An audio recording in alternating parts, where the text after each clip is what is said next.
Good afternoon, ladies and gentlemen, and welcome to a beautiful, bright, sunshiny day here in Lakeland Leonard Airport in Florida for Sun and Fun 2022. My name is Larry Strain. I'll be up here with several other announcers describing all of the activity that you're going to see today.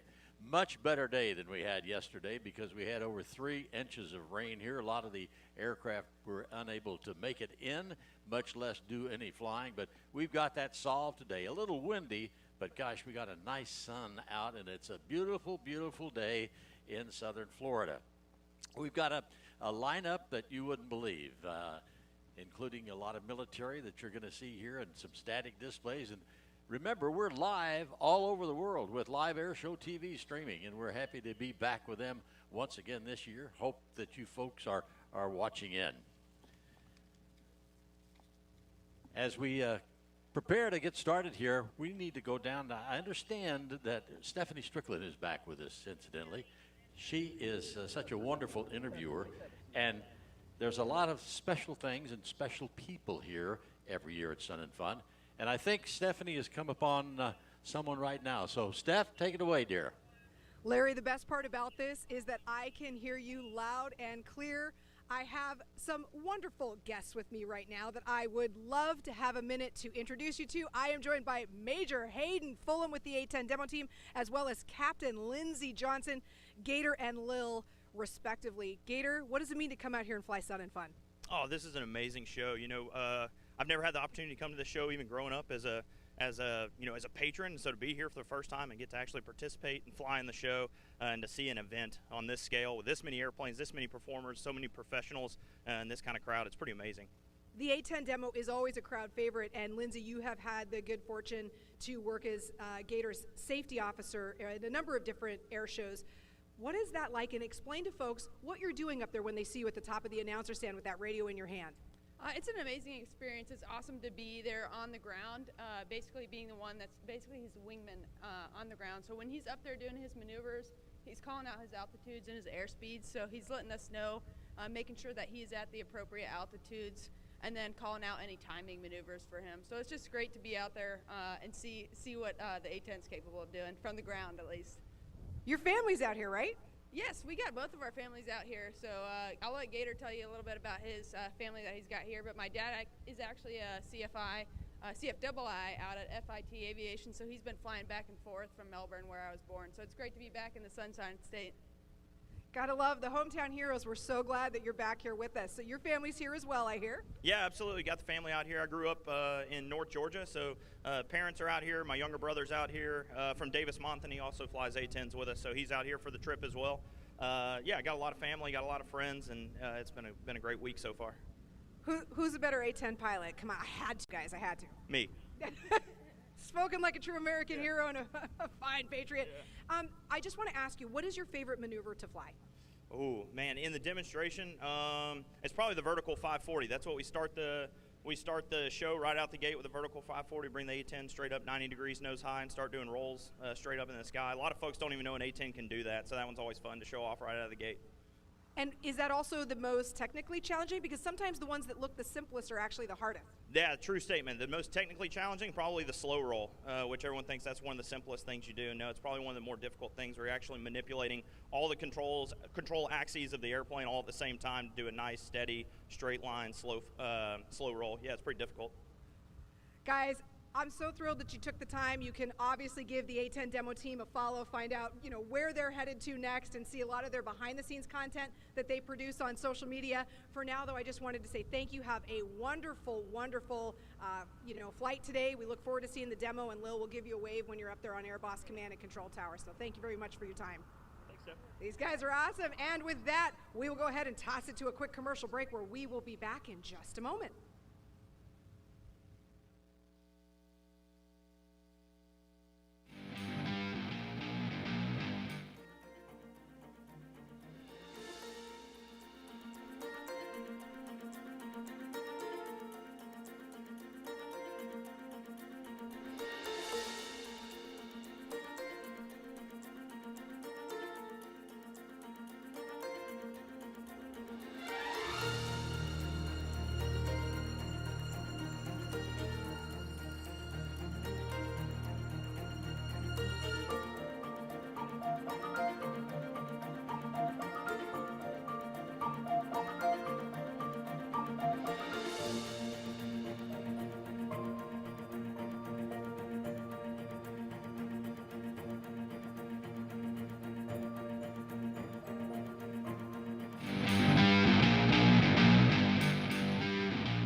life around travel but not sure how?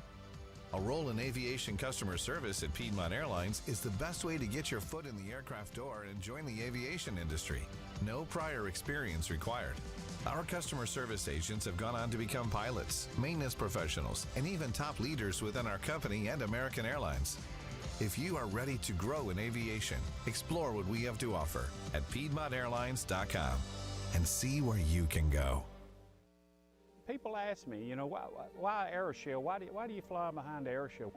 Because I've flown behind it my entire life. My father flew with Aeroshell. Wrap it up as peace of mind. Peace of mind. And we're very proud to be able to represent Aeroshell. They're our biggest sponsor. They've been great to the team. It's a proven product. I've flown so many hours behind it. It's one less thing I worry about. One of the most important things is safety, because for years we've used Aeroshell oil and continue to do so at this time. We use the Aeroshell W120, which has been a fantastic oil for us, and it's just got great properties, and the lubrication that it does for the engines, we never doubt what it's doing and how it's working for us. And we push the engines pretty hard. They build a fantastic product. Their engineering department, the formulations that they come up with that oil and the grease that we use on the aircraft are better than anything in the world.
Welcome back, everyone, to Sun and Fun Live, powered by Live Air Show TV.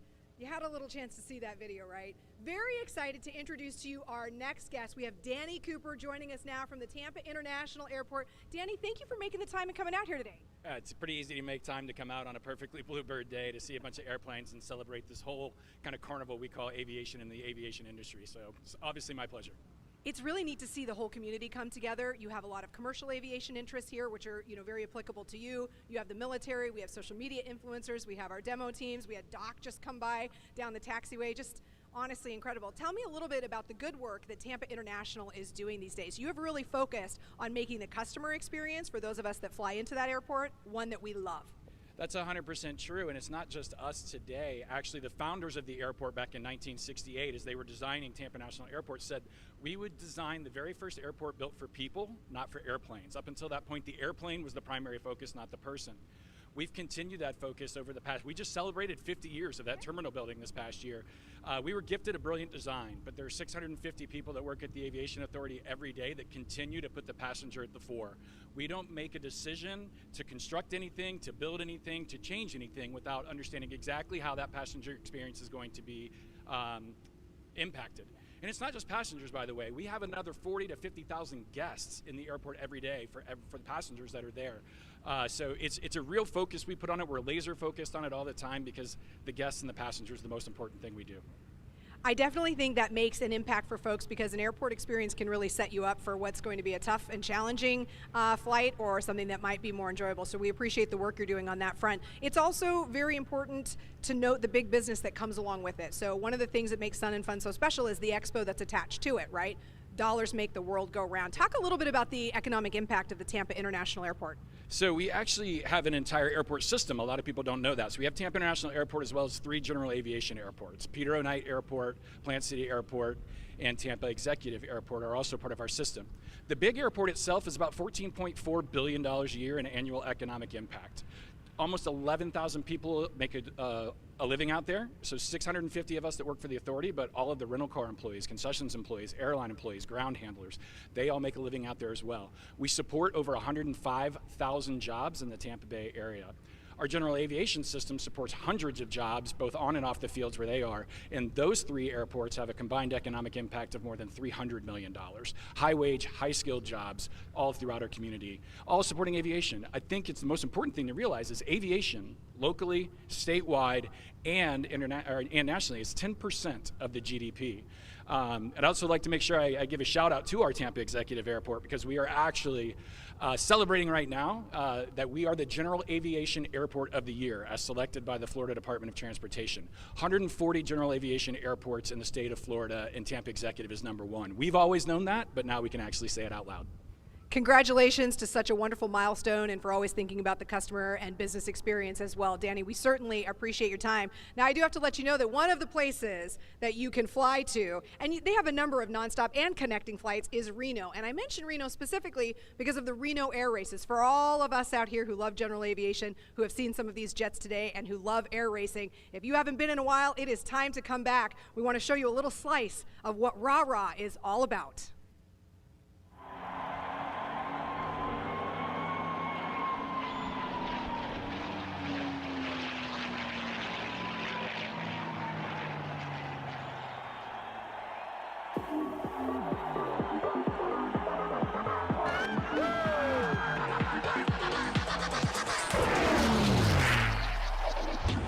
To the future. You need to be here!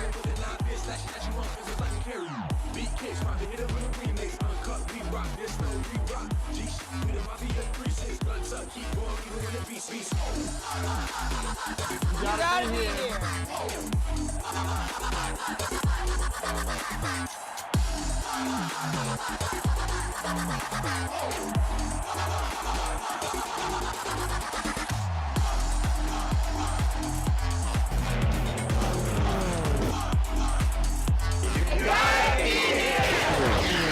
You gotta be here!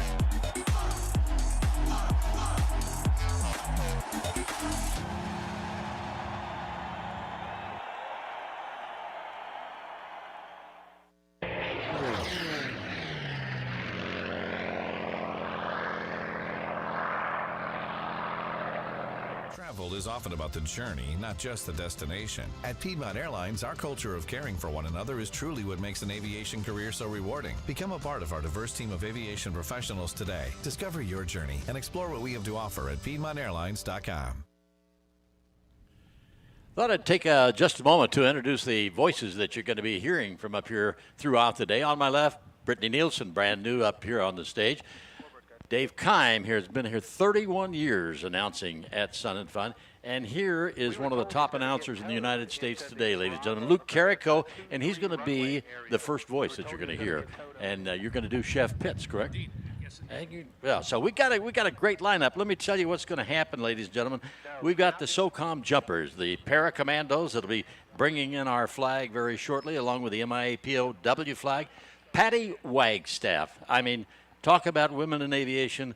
You hear the name Patty Wagstaff, you know exactly who we're talking about. Jim Pites will be flying that aerobatic Bonanza. Can you believe it? Aerobatic. And we will have the A-10 Warthog along with the United States Air Force Heritage Flight. The Aerostars will follow that. Grant Nielsen will be along as Cap 222. Mad Max demo team. Michael Goulian will literally tear up the skies for you. And then the Super Hornet will fly, along with the United States Navy Legacy Flight, followed, ladies and gentlemen, by the United States Air Force Thunderbirds. You've met the announcers, but up top there's a gentleman that really runs everything, and he is George Klein from Charlotte, North Carolina. He's our air boss. He runs everything in the sky and literally on the ground as well. We're so happy to have him as our air boss. Now, ladies and gentlemen, if you live within 1,000 miles of Lakeland, there's no need for me to introduce this fellow. I'm talking about none other than John Lights Leanhouse, former naval aviator, captain, who he and his wife Nancy have spent the last 10 years here with all of his heart and soul putting together ACE. Lights, it's just incredible, and you've decided now to hang it up and relax a little while. I certainly have, Larry, but let's do this. Let's go welcome, welcome, welcome to all you great young men and women, boys and girls, ladies and gentlemen. Are you ready to rock the planet with the most incredible aviation show in the entire United States? I hope you are, because we're fixing to have ourselves the 48th annual Sun and Fun Aerospace Expo, which is our largest fundraiser. Today, we'll raise money all week long for the young men and women to get a chance to get into the aerospace industry, learn to fly, learn to fix, learn to maintain, build, design all those great airplanes and spaceships that'll take us to Mars. Because of you being here, you're enabling us to help fuel those jet engines that will carry them into the future. And we can all then enjoy the fact that we did more than just have fun. We committed ourselves to help the next generation of aerospace professionals. So as you sit out here today and look up into the sky and see these great aerial acts, remember, you're making a difference. You're changing the planet. You're changing lives for the better. Think, and God bless each and every one of you. Let's have a super Sun and Fun day. Thank you very much. John Lights Leanhouse, ladies and gentlemen. And Lights, if I don't see you, it's been a pleasure knowing you, my friend. You as well, sir. Okay, very good. All right, I think we got something lined up for you to watch right now. The feeling of exhilaration and anticipation when you lift off the ground and break through the clouds. It was that feeling that inspired the Wright brothers, Amelia Earhart, Bessie Coleman, Neil Armstrong, to shatter boundaries and explore frontiers that others thought were impossible. For over 40 years, we have been sharing that incredible feeling of flight at the annual Sun and Fun International Fly-In and Expo. It is what drove us to grow from a small group of aviation enthusiasts to one of the largest conventions in the world, and paved the way for us to create something that would impact future generations. With that vision in mind, the Aerospace Center for Excellence, or ACE, was formed. ACE resides on the 25 acres of the Sun and Fun Expo campus in Lakeland, Florida. Today, with the support of the Fly-In, year-round events, generous donors, volunteers, and key partnerships, ACE is reaching over 20,000 students, funding $2 million in STEM education programs, including $430,000 in aerospace scholarships annually. ACE was the first to create a high school flying club with its own grass airstrip, the first to have a high school unmanned aircraft system club operate on airport property, the first to have a fully functioning Boeing 727 classroom. We are the world's leader in producing teenage pilots, and we have launched an airframe and power plant certification program. ACE is home to the Central Florida Aerospace Academy, a public STEM high school, and aerospace discovery at the Florida Air Museum, the official aviation museum of the state of Florida. Through ACE, we have accomplished extraordinary firsts and are preparing today's youth to meet tomorrow's aerospace challenges. Our world needs more Orbals, Wilburs, Amelias, Bessies, and Neils, ready to explore and inspire us to be more than we ever thought possible. Join us in giving the gift of flight and creating the next generation of aerospace professionals. The Aerospace Center for Excellence, where the sky is just the beginning.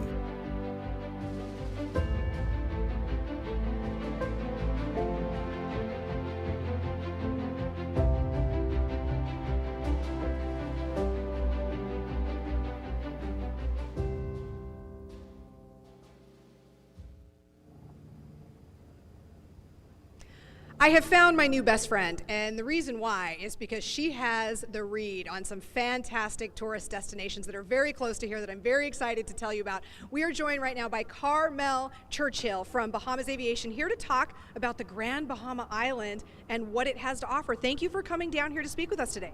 Thank you. We're really excited to be here as well. Tell me a little bit about the island. You were running me through some of the statistics, and that's when I decided you and I need to make a trip out there so I can see this for myself. It sounds spectacular. Certainly. The islands of the Bahamas consist of over 700 islands. 16 of them are available for visiting and for tourism. Grand Bahama Island is the fourth largest and one of the first islands you'd come to when you leave South Florida. So we're really excited about our proximity to getting to the island. And once you're there on the island, we have over 96 miles of island to explore. 60 miles of it is just pure white sandy beaches, and there's actually 44 named beaches that you can explore and lay out on. One of them being Gold Rock Beach, which we call our welcome mat to Grand Bahama Island. So fly in from Sun and Fun, land at Grand Bahama International Airport, and you can be on one of those beaches within 12 to 15 minutes. That sounds amazing. What is your experience when you're on the island and you see the reaction of people who have taken the time to come visit and spend some time with the people and experience everything that island has to offer? I imagine a lot of happy faces. Indeed. I mean, for myself, I'm a Grand Bahamian, and so I get to see visitors almost every other day, okay, especially during this time of COVID. But when visitors come to Grand Bahama Island, one, we're really grateful for the fact that they took the opportunity, made the journey, and come over. And secondly, when we look in their eyes and see their smiles when they're eating that fresh conch salad and drinking back our cool Sands beer. Sold. All right, I do want to ask you quickly, you mentioned something to me about an initiative you were working on for a flyover in 2023. Did I hear that correctly? Indeed. So next year, the islands of the Bahamas will be participating in Sun and Fun as well. On the Friday of the show, a group of pilots, about 20 of them, maybe more, will get in their aircrafts and fly over to Grand Bahama Island from the show. When they land on Grand Bahama Island, we will take them to one of those 44 beaches. They will broadcast live back here to the show, where they will be sipping a Sands beer and eating some fresh conch salad. Carmel, I think that's where Sun and Fun is going to be broadcasting from, if I have anything to say about it. Thank you so much for your time, and we will be back right after a short break.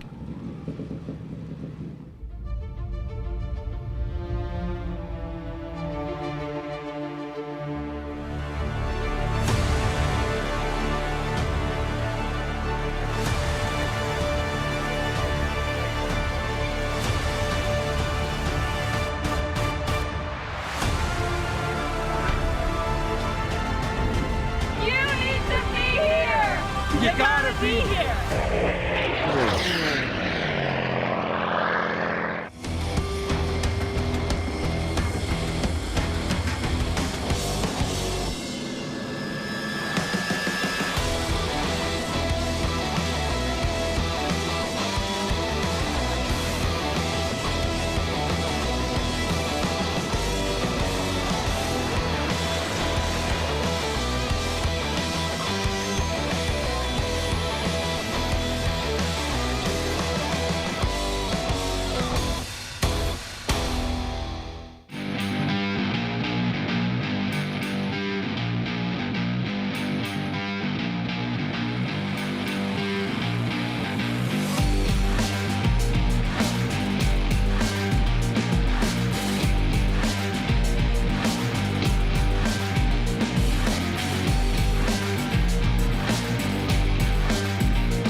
And welcome back to Sun and Fun Live, powered by Live Air Show TV. I'm Steph Strickland, been hanging out with you here all day.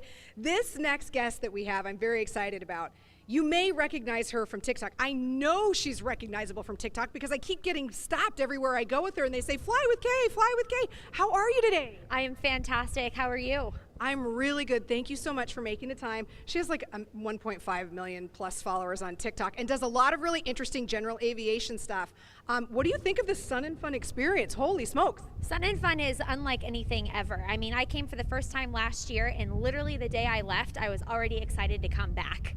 And it never lets me down. It's always a good time in the sun. We here at Sun and Fun love hearing that. And I know that Kay had a chance to kind of walk around some of the booths. Check out D20 because that's actually where the Grand Bahama Island folks are with Bahamas Aviation. So if you want to catch one of those flights next year, we got to try to hook that up for you. I think your TikTok audience would love that.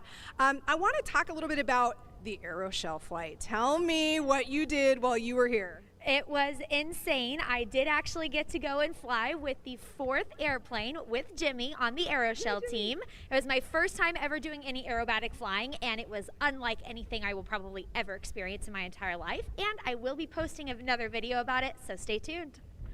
When you were in the airplane and you saw exactly the precision and how close they are, tell me a little bit about that moment, because I specifically, when we were lining this up for you, wanted you to be in that airplane.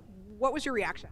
Honestly, I was so taken aback by the fact that they got so close, and it was very cool because I never have actually been able to do any formation flying of any kind, so being able to do one in such a cool airplane with such incredible pilots was unforgettable. Well, Kay, we appreciate you. You can also find her on Instagram as well if that's, she's got just tons of content out there. And we're glad that we can, help share the Sun and Fun experience with a broader audience because it does fund a whole aviation and aerospace community, a flying club, a school. I mean, it's just such a wonderful cause to get behind. So we appreciate your support down here. Where can they find Lil Red? You're just kind of over there, to the back towards the hangars displays, correct? Yes, that is correct. Once you leave the Warbird ramp, if you just look over to the left, you'll see Lil Red all proudly displayed. All right, thank you very much for that, Kay. So there you go, Larry Strain. Lots of kind of fun guests that we've had today, and Kay was amazing. And I will let you know, Larry, that tomorrow we have Jimmy coming down for an interview where I'm actually going to ask him how she did. So we'll talk to him about that. Larry, up to you. Probably wondered, I saw everybody looking while I go to the helicopter high above, and you saw those yellow and black streamers coming down, wondering what those are. Those are called Woodies, wind drift indicators, and they're thrown out of the aircraft or helicopter that is carrying our paracommandos. As a matter of fact, all parachutists use the wind drift indicators. That gives the chief on board as well as the operator of the ground control system where and when to leave the aircraft to make it back to show center or the target. And up here I have with me Staff Sergeant Eric Chang, who's going to tell you all about the jump here. And Eric, I think the wind has subsided substantially, so it looks like we're going to be able to get a jump in. Yeah, Larry, we've definitely lucked out. The weather conditions have been a little bit more favorable than yesterday, so we're going to definitely take that into consideration. What the streamers are doing right now, we're having to offset to make sure that we shoot our target area the way that we need to. But we've got an experienced team up there. If you look across the board with all the jump experience that our jumpers have, they've done collectively over 42,000 jumps. Oh, wow. Now, do you have to interview to get into the paracommandos, or is it very selection process that just goes automatic, or how? Are you trying to jump with us, Larry? Yes, I've done it. Tandem, though, twice. Yeah, so there is a selection process. It's best if they have a little experience ahead of time, typically around 200 jumps to be able to get onto the team. And actually, this is a very unique team because the SOCOM Paracommandos are actually a joint service team. We jump with our sister services from Navy SEALs to Marine Raiders to Special Forces to Rangers. The only prior requirement is that they had to have been in an operator spot. In addition to that, we also have retired DoD civilians. So we actually have a gentleman that jumps with us. He's 61 years old and still going strong. Wow, that is terrific. Yeah, I was just going to mention the fact that it's all services that are participating with the, and you're located right down the road here, aren't you, the headquarters? We're located right down at MacDill Air Force Base. Yeah. So it's actually nice to be able to get out and really be jumping in our home backyard. Well, we're just, should be Let's see. Oh, we got the helicopter right above us, so go ahead and take it. All right, so Larry, right now what's happening is they're flying overhead. Our jump master is getting his final sight markers on the ground. They're getting wind speed readings from the DZSO. Now, as they're looking at those sight markers, what's going to happen is that they're going to actually climb out on the skids of the aircraft, and that aircraft is traveling at about 60 knots. So that's an ACMBB Vulcan, piloted by Chuck Aaron. Jumpers away. And the jumpers are out. They went out at about 4,000 feet. And they're doing what's called a stack out maneuver, where they basically exit the aircraft one after the other. And they're going to start compensating for the wind, getting themselves on heading.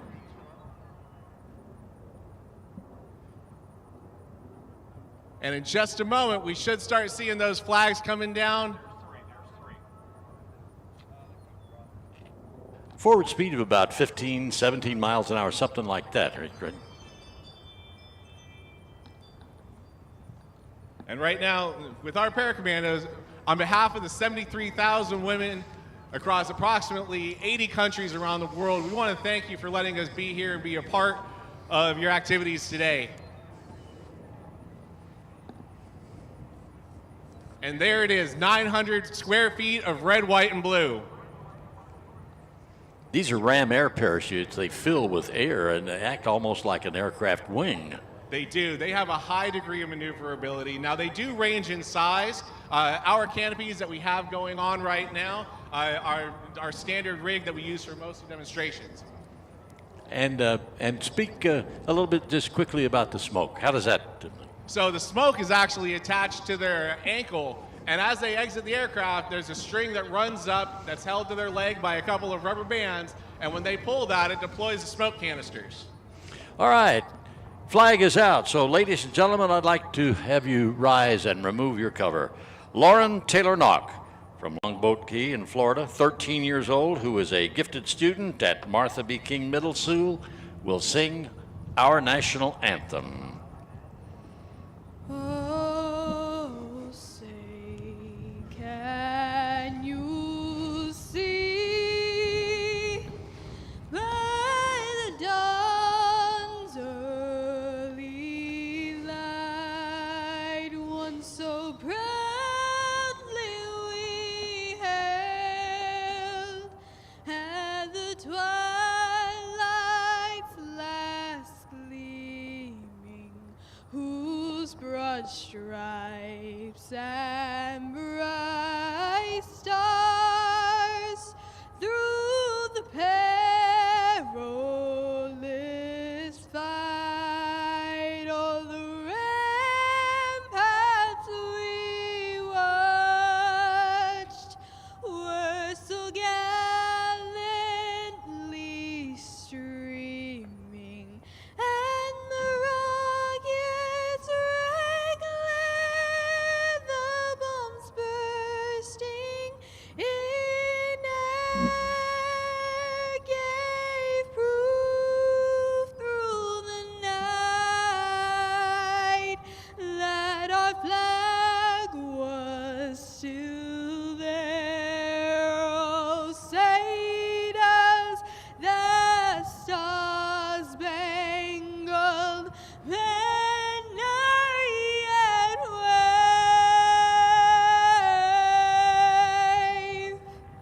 Oh, land of the free and the home of the brave.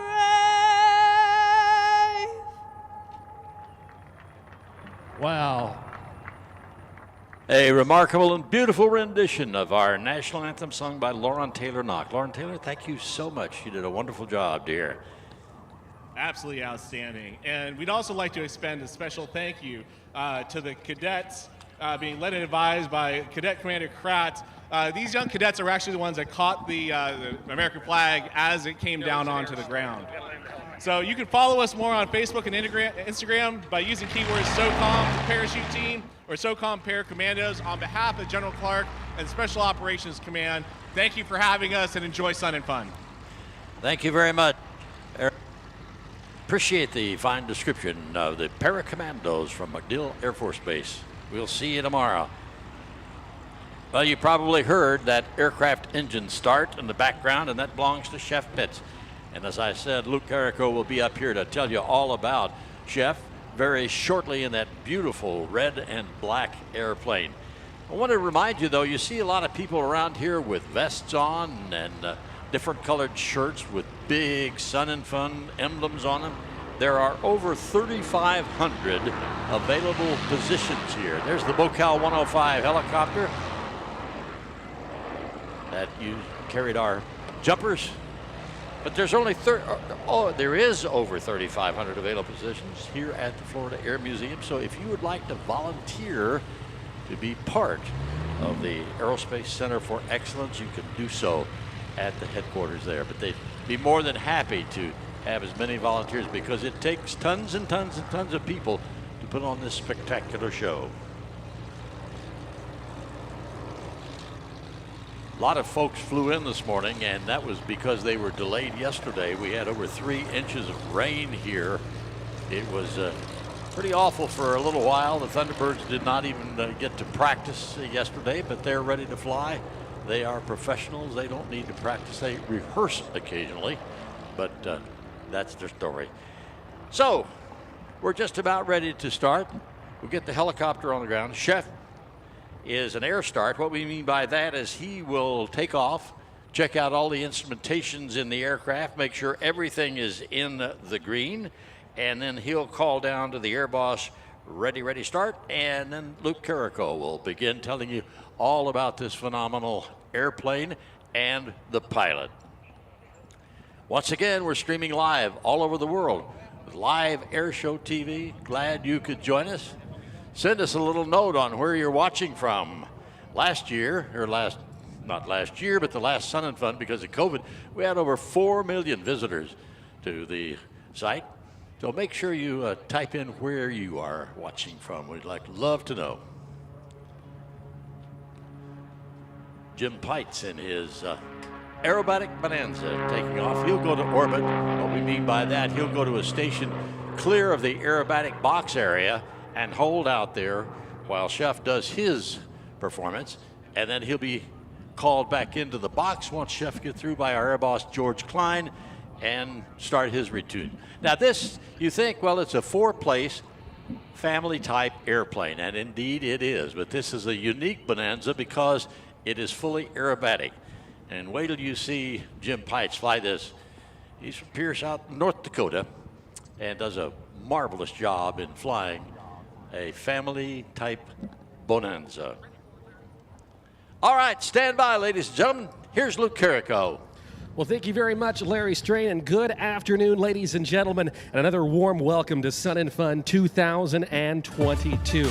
It is a privilege today to announce for the chef, Clemens Kulig, flying this little home-built biplane we call Chef Pitts, the Pitts Special S1. For those of you who know, the Pitts Special biplane got its start in the 1940s, designed by the late Curtis Pitts, and this airplane and modifications of such went on to dominate the world of competition aerobatics and ultimately inspired Clemens Kulig to pursue a path in aerobatic flight.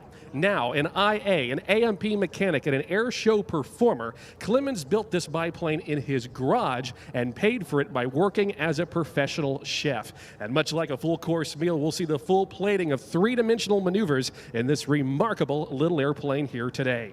Chef Pitts Air Shows brought to you in part by Lima Bravo Aviation Insurance, Aerovolts lithium aircraft batteries, Cincinnati propellers, Precision Jet Service at Avionics, Sports Smoke and Shutter Bombs, Ikamaru Restaurant of Stewart, and many others. He'll be inbound momentarily as we stand by to get things started.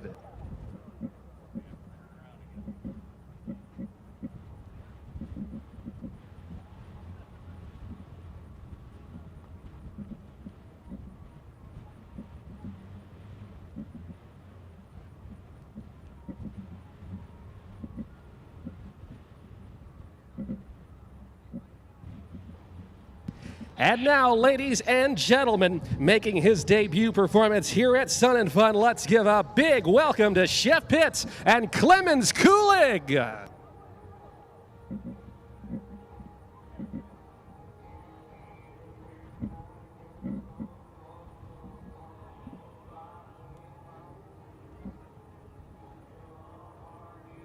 At over 170 miles an hour, 20 feet above the ground, he pulls into the vertical to perform this 6 of 8 point hesitation roll.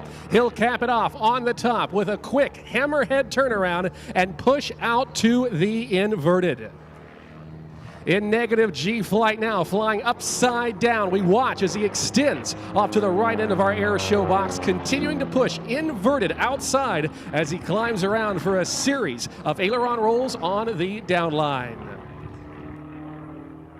Trading altitude for airspeed for altitude as he sets up now for his next maneuver. Clemens is from Stuart, Florida. He got the flying bug when he was just 8 years old after seeing the famed Red Devils perform at an air show up in Rhode Island. He started flying gliders shortly after, having his parents drive him to the airport. Unfortunately, flying took a back seat for a little while as he worked his way in the culinary world, rising up the ranks from dishwasher to professional chef. He went on to cook in some of the most prestigious country clubs throughout the eastern seaboard, but always had that passion in aerobatic flying and a mission to get back in the cockpit. So with some extra pocket money and some time accumulated during the day, he started this Pitts S1 project in 2013 and rolled it out, flying to its first event ever right here at Sun and Fun. This year, Chef expects to stay fairly busy, traveling and performing in about a dozen air shows across the country this year.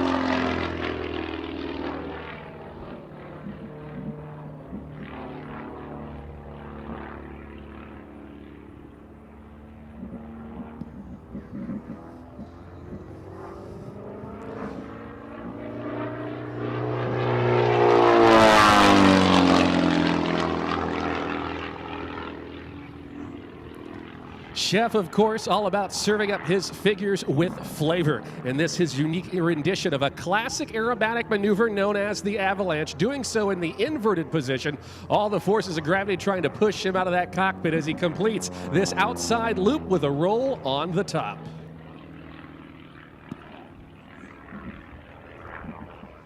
Clemens was the winner of the Pitts Trophy in aerobatic competition in 2013 with only 30 hours of flight time in this airplane. He takes a great deal of pride in consistently improving his figures and tightening up his routine as he comes back down now in this rapid snap roll on the 45-degree down line.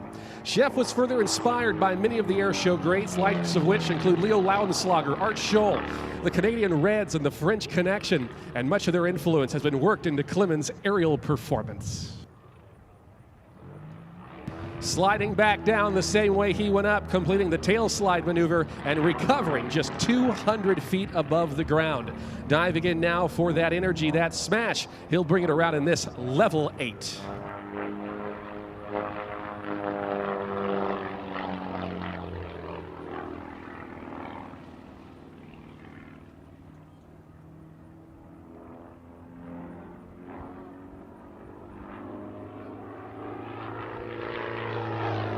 He is now going to pull into the vertical and set up for the second course of today's flight. But as he does so, judged by your round of applause, how do you like Clemens Kulig so far?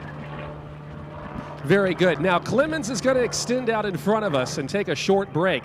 And he's going to take this opportunity to check his engine instruments, make sure those are in the green, and a few extra winch downs on the seat belts as well. It's pretty violent in that cockpit with all of this outside maneuvering.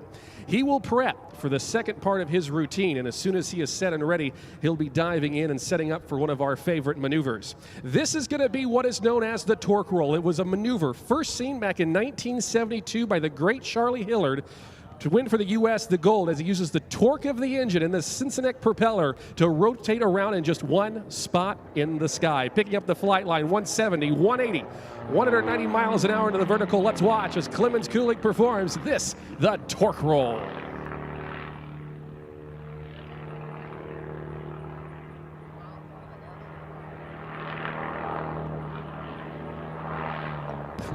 How about that, ladies and gentlemen? Let's give it up for the chef, Clemens Kulig, and the torque roll.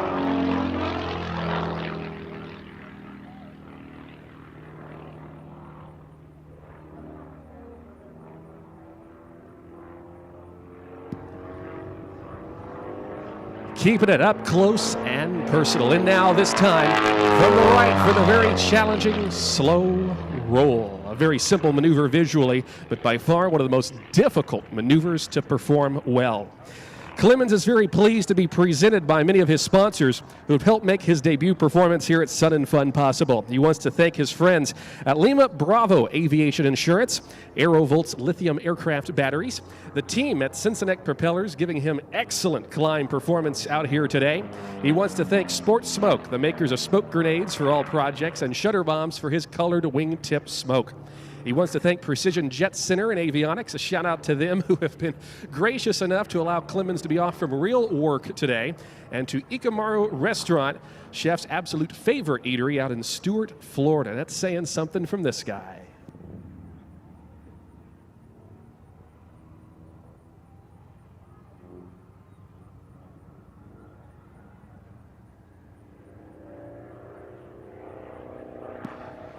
Performing now the big barrel roll right at show center all the way around in the full 360-degree maneuver, maintaining 1 plus positive G on the airplane all the way around.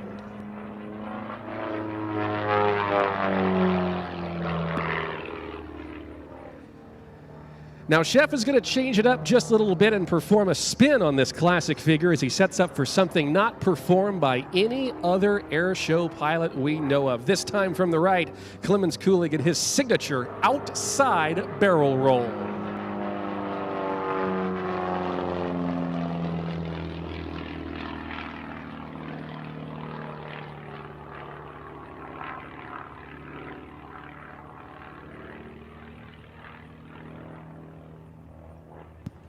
A whole lot of negative G's trying to push him out of the cockpit, and a whole lot of hashtag no for me. Now, Clemens is going to extend down to the left-hand side, and for many of you who follow Clemens on social, you know he's got a big announcement today, and that is he wants to dedicate his performance to his longtime buddy Kevin Bachand. Why? Well, that's because he's getting married tonight at Coconut Flyer. So to mark this very special occasion, and since microwaves are overrated, he's going to perform this ribbon cut in salute to his buddy Kevin and to Robin. A big congratulations to those guys as he hits the ribbon right there at Show Center. Congratulations to you all, and of course a pretty cool wedding gift on behalf of the chef. Clemens is very proud to perform for you all today, and he thanks everyone involved in making Sun and Fun possible. This will be his last and final pass, and your final opportunity to capture Chef on your cameras here today.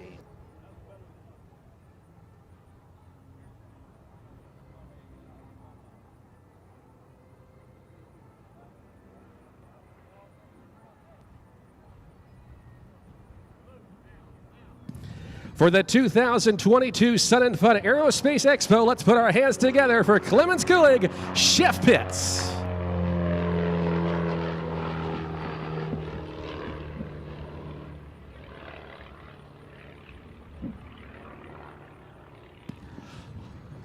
On behalf of myself as well as Clemens, thanks so much for having us. Looking forward to the rest of the show. We'll throw it back over to you guys. Thank you so much. Nice job, Luke.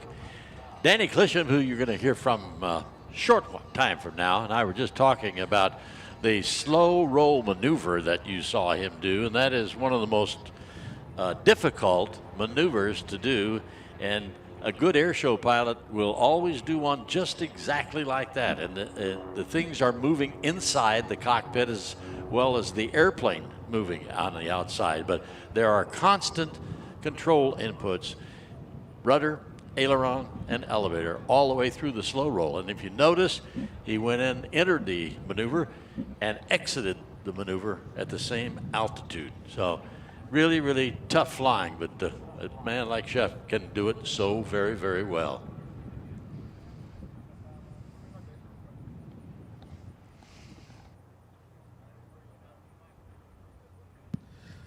Larry, I'll tell you what, Clemens is so pleased to be here making his debut performance here at Sun and Fun this year. As I mentioned earlier, he built this airplane much in his garage with some pocket money, being a professional chef. And, you know, we were talking with Clemens earlier on in the week, and I asked him, I said, how do you want your routine to be presented? What's the flavor, right? And he said, you know, ordinary guy. He's like, I went out had a project, had a goal, went out, pulled it off, and he's been flying air shows all across the East Coast, throughout the Midwest, and staying very busy this year, of course, with his full aerobatic performance. So he's going to be taking his way up here back to the hot pit, and as he does so, he'll be coming down the flight line directly in front of you. And if you see him out there, be sure to give him a big wave, give him a big round of applause. He'll really appreciate that. Of course, he won't be able to hear you with the engine running, but he certainly would be able to see you. So be sure to wave your hands, wave your hats, wave your ice cream cones, if the case may be. And a big salute to Clemens Kulig here at Sun and Fun 2022. Thank you so much, Luke. Well, ladies and gentlemen, boys and girls, it's my pleasure to introduce you now to one of the aviation's most popular and accomplished pilots, and I'm talking about Patty Wagstaff.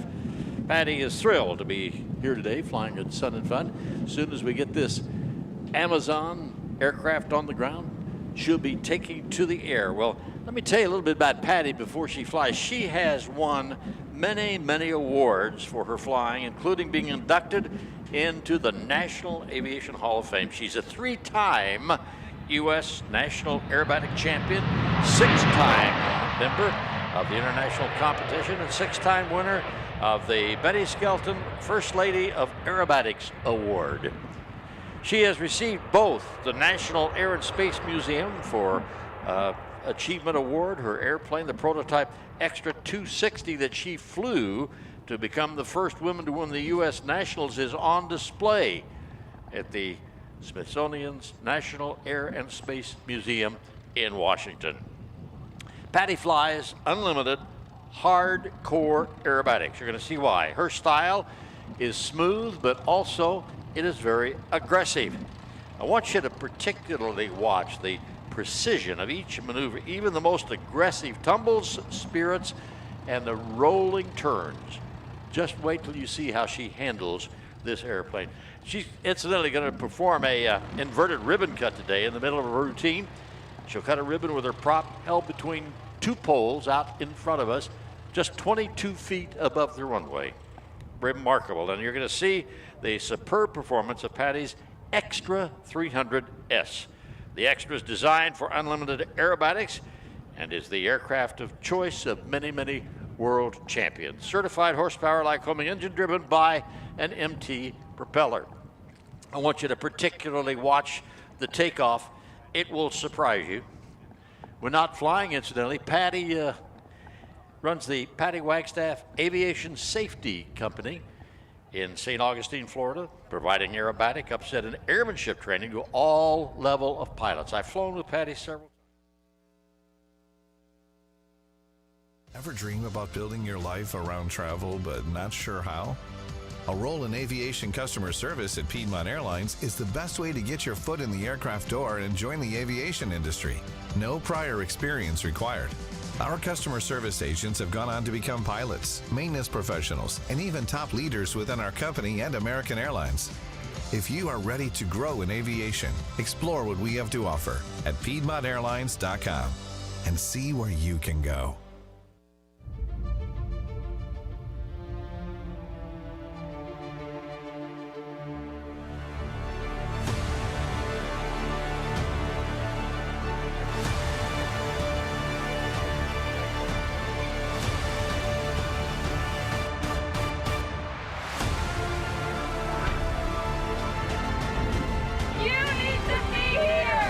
You gotta be here!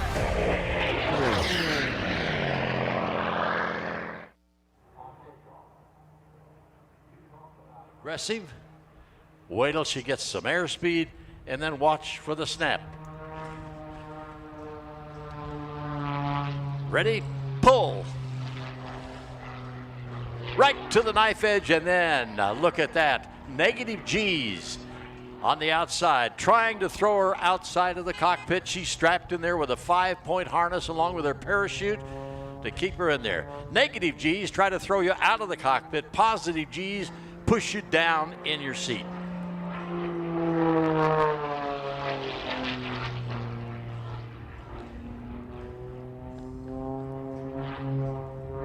Two snaps from the inverted, right back to the inverted.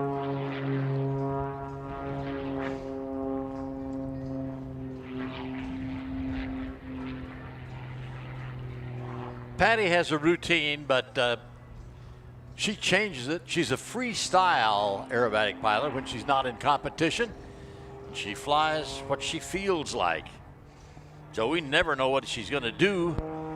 We just talk about her a little bit, about her history and what she's doing now. And if we could describe a maneuver before she enters it, we'll try to do that. Side slip, flying the airplane sideways. You're not supposed to do that.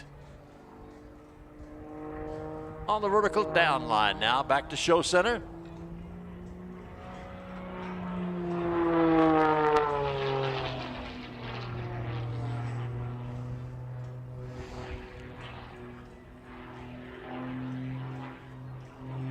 We talk about the crispness of her maneuvers, and you can see why I mentioned that, because they are so precise.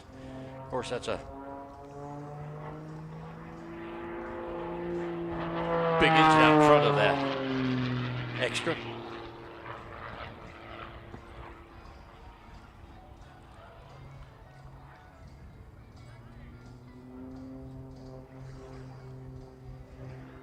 Tumbles, shoulder rolls, snap rolls, avalanches, hammerheads, spinning loops. And she does an outside maneuver, an outside 360, while rolling the airplane. I want to tell you about that one if she does it today. She does it with snap rolls.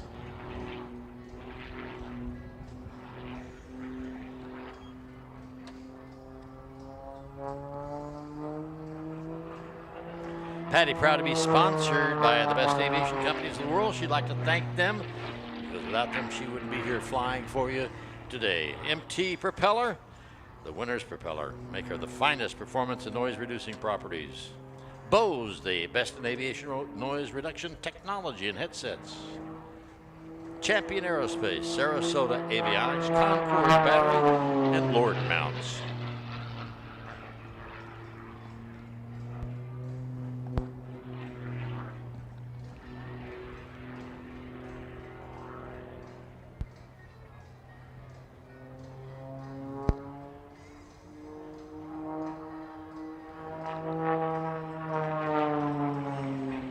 Okay, we've got the ribbon out there, stretched between those two poles, only 22 feet above the runway.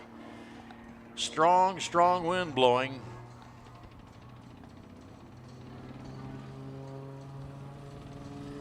This will be very difficult in the wind.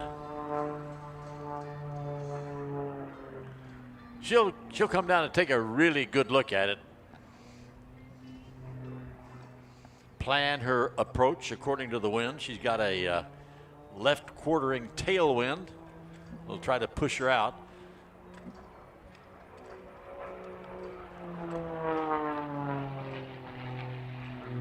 Took a good look at it. See what kind of corrections she needs to make on the cut.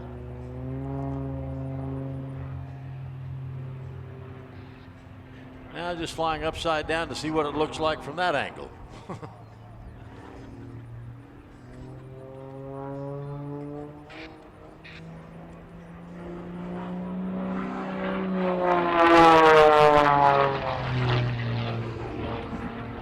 First time I flew with Patty, she did a really, really hard routine. I got the feeling really, really faint, and I wanted to throw up, but I couldn't figure out which way up was. All right. Into the wind. Right down low. We're going to do it this time, Patty. I got to take one more look at it. See how she had that wing banked a little bit to the left? Getting a side view just to see what kind of correction angle she had to make due to the strong wind. And it is really blowing. They were forecasting 30 to 35 mile an hour winds today, but a nice warm Florida sunshine that we like so much.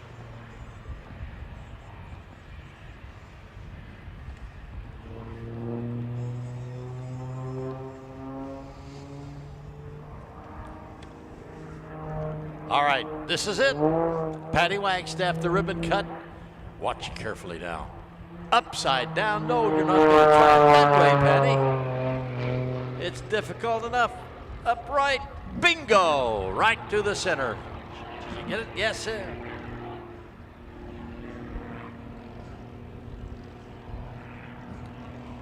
Nailed it right in the center. Miss Patty Wagstaff. She's gonna climb now and take a little breather after that. Get some altitude and then start her last half of her performance, which will include that rolling 360 with snap rolls, and it is highly, highly unusual and extremely difficult to do.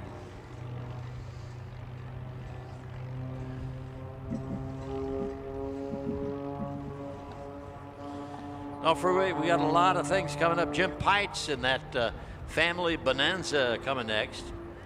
The A-10 Warthog, the tank killer from Davis Mountain Air Force Base. There's Patty once again for the second half of her act. Hard pull to the vertical, or the 45. Then she's going to do a square loop for you. Square it off. Look at the wind blow her. That's an octagon loop. 8-sided loop. And for the final, there you go.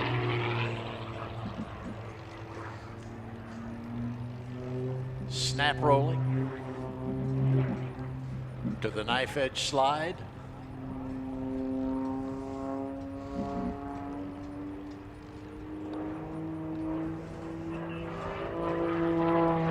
Been a lot of video shot inside the cockpit with Patty, and it is truly violent when you see that head snapping back and forth this way and that.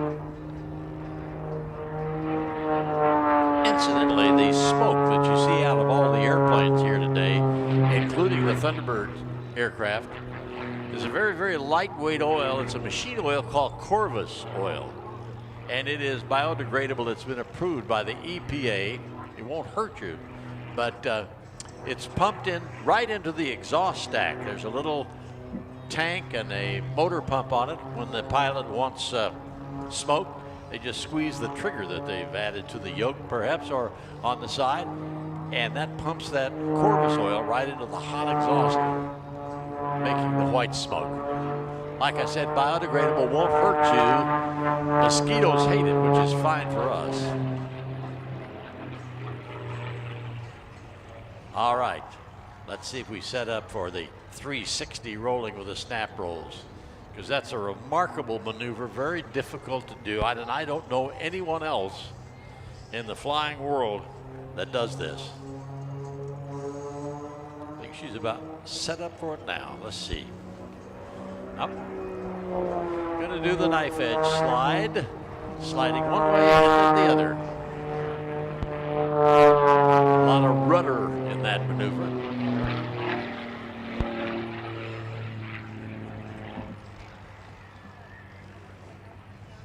Oh.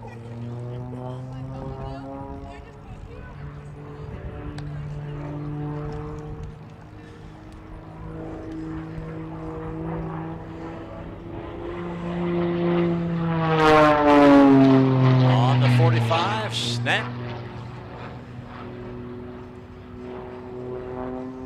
Look at the slider.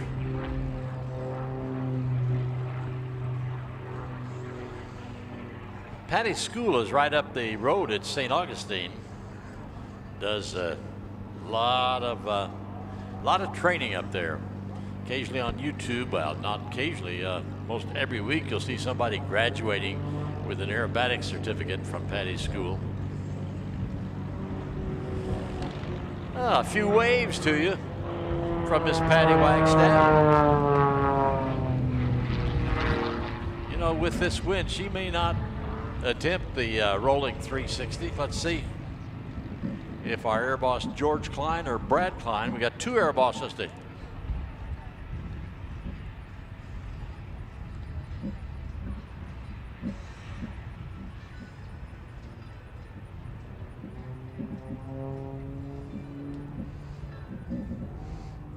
All right, back to show center. Patty's, I don't think she attempted. No, she's not going to attempt it. A wind pretty strong up there. So better part of valor is not. Look at that wing down into the wind. Let's see how she plants it. Very nice, holding it off. Nice 3-point landing, but right away she gets that tail up for directional control. Very few people 3-point an airplane in winds like this. Patty Wagstaff.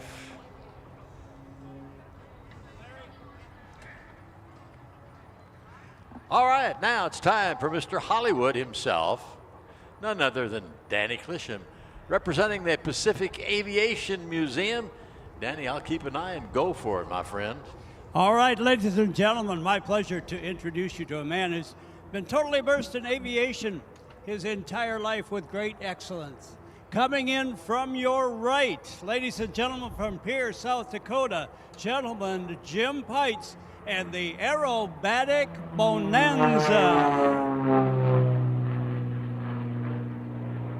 Jim is the owner of Mustang Aviation, a full-service FBO located in his hometown of Pierre, South Dakota. Mustang Aviation provides charter, air freight, flight instruction, maintenance, and aircraft sales. Jim is happiest when he's in the sky and heavily promotes aviation wherever he goes. Since his first solo flight 46 years ago, Jim has amassed more than 18,000 hours of accident-free flight time in more than 151 different models of general aviation, that is, airplanes. As he continues his aerobatic series, you'll see Cuban 8s, full rolls, hammerhead turns, barrel rolls, some precision point rolls, and some surprises. Well, this year marks Jim's 30th year of performing aerobatics, and during that time, he has entertained millions of spectators throughout North America. Jim is probably known for his high G gyroscopic performance in his Extra 300L, but now he enjoys performing in his 450 Stearman, a Harvard Mark IV, the P-51 Mustang, and of course this, the Aerobatic Bonanza. Jim continues to be amazed by the response that he gets when flying this Bonanza. He thinks it's largely due to the surprise factor that people experience when they see a 4-place family sedan going inverted, doing rolls and loops. Jim believes that aviation is one of the greatest freedoms that we enjoy in America. He feels that precisely controlling an aircraft through an aerobatic sequence with precision and energy management is the pinnacle of his aviation career. Well, Jim is heavily involved in the air show industry, having served for 6 years on the board of directors of the International Council of Air Shows. 2 of those years serving as chairman. He currently serves on the ACE committee, also an aerobatic competency examiner. Jim also acts as a mentor to many new aerobatic pilots. Watch for Jim now to cut the pie into 8 equal slices every 45 degrees. In 2014, Jim was proud to achieve the highest honor that can be achieved in the air show industry. It is the International Council of Air Shows Sword of Excellence. Well, a little bit about his aircraft. The Beech Bonanza has been around longer than any other aircraft in continuous production. 17,000 Bonanzas have been built. Starting back in 1947, you could have bought an original Bonanza for $7,400. Today, you could purchase a 75th anniversary edition G36 for just under $1 million. Right down on the deck is gentleman Jim. Now this time, 4-point hesitation roll, hesitating in knife edge flight, upside down knife edge flight, and back right side up. Well, this we have to tell you. While watching Jim perform today, keep in mind that this is not an ordinary Bonanza. A very rare 1986 F-33 Charlie, fully certified for aerobatics. Of the more than 17,000 Bonanzas produced, only 177 of them were certified for aerobatics. As a matter of fact, this particular aircraft is serial number C177, which makes it one of the very last F-33 Charlies ever produced.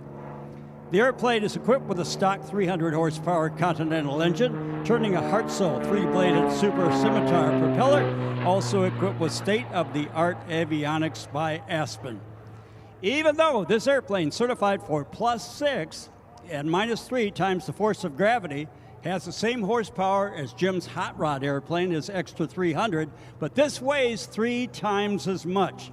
Not equipped with an inverted fuel or oil system. It's all technique and smooth flight and energy management. Now, in order for Jim to make this performance possible, he had to be the master of energy management.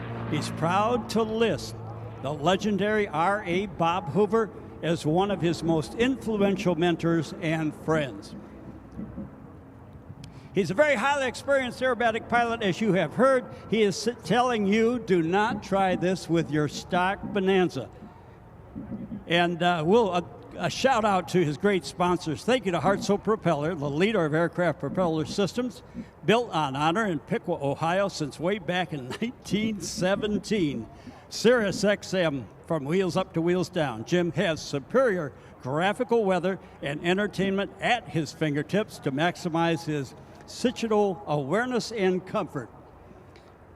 Aspen Avionics, able to withstand the punishment imposed by an aerobatic routine, still allowing Jim to safely make it back home in the most demanding instrument conditions. There is the photo pass as we continue to tell about his great sponsors. Now, Jim's going to have a little bit of fun as he sets up for his landing. Keep an eye on the airplane.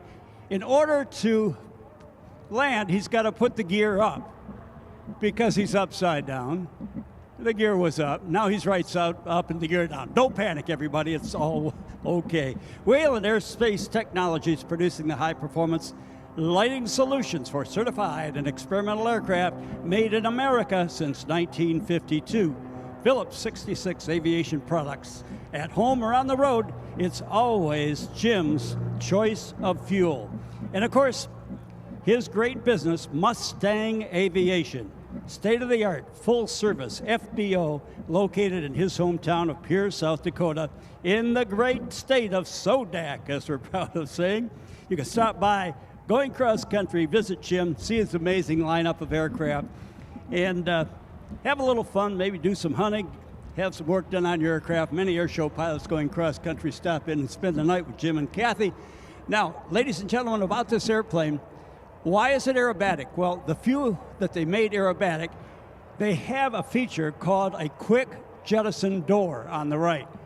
In addition to that, around where the baggage compartment is, has been it has been strengthened with heavier sheet metal.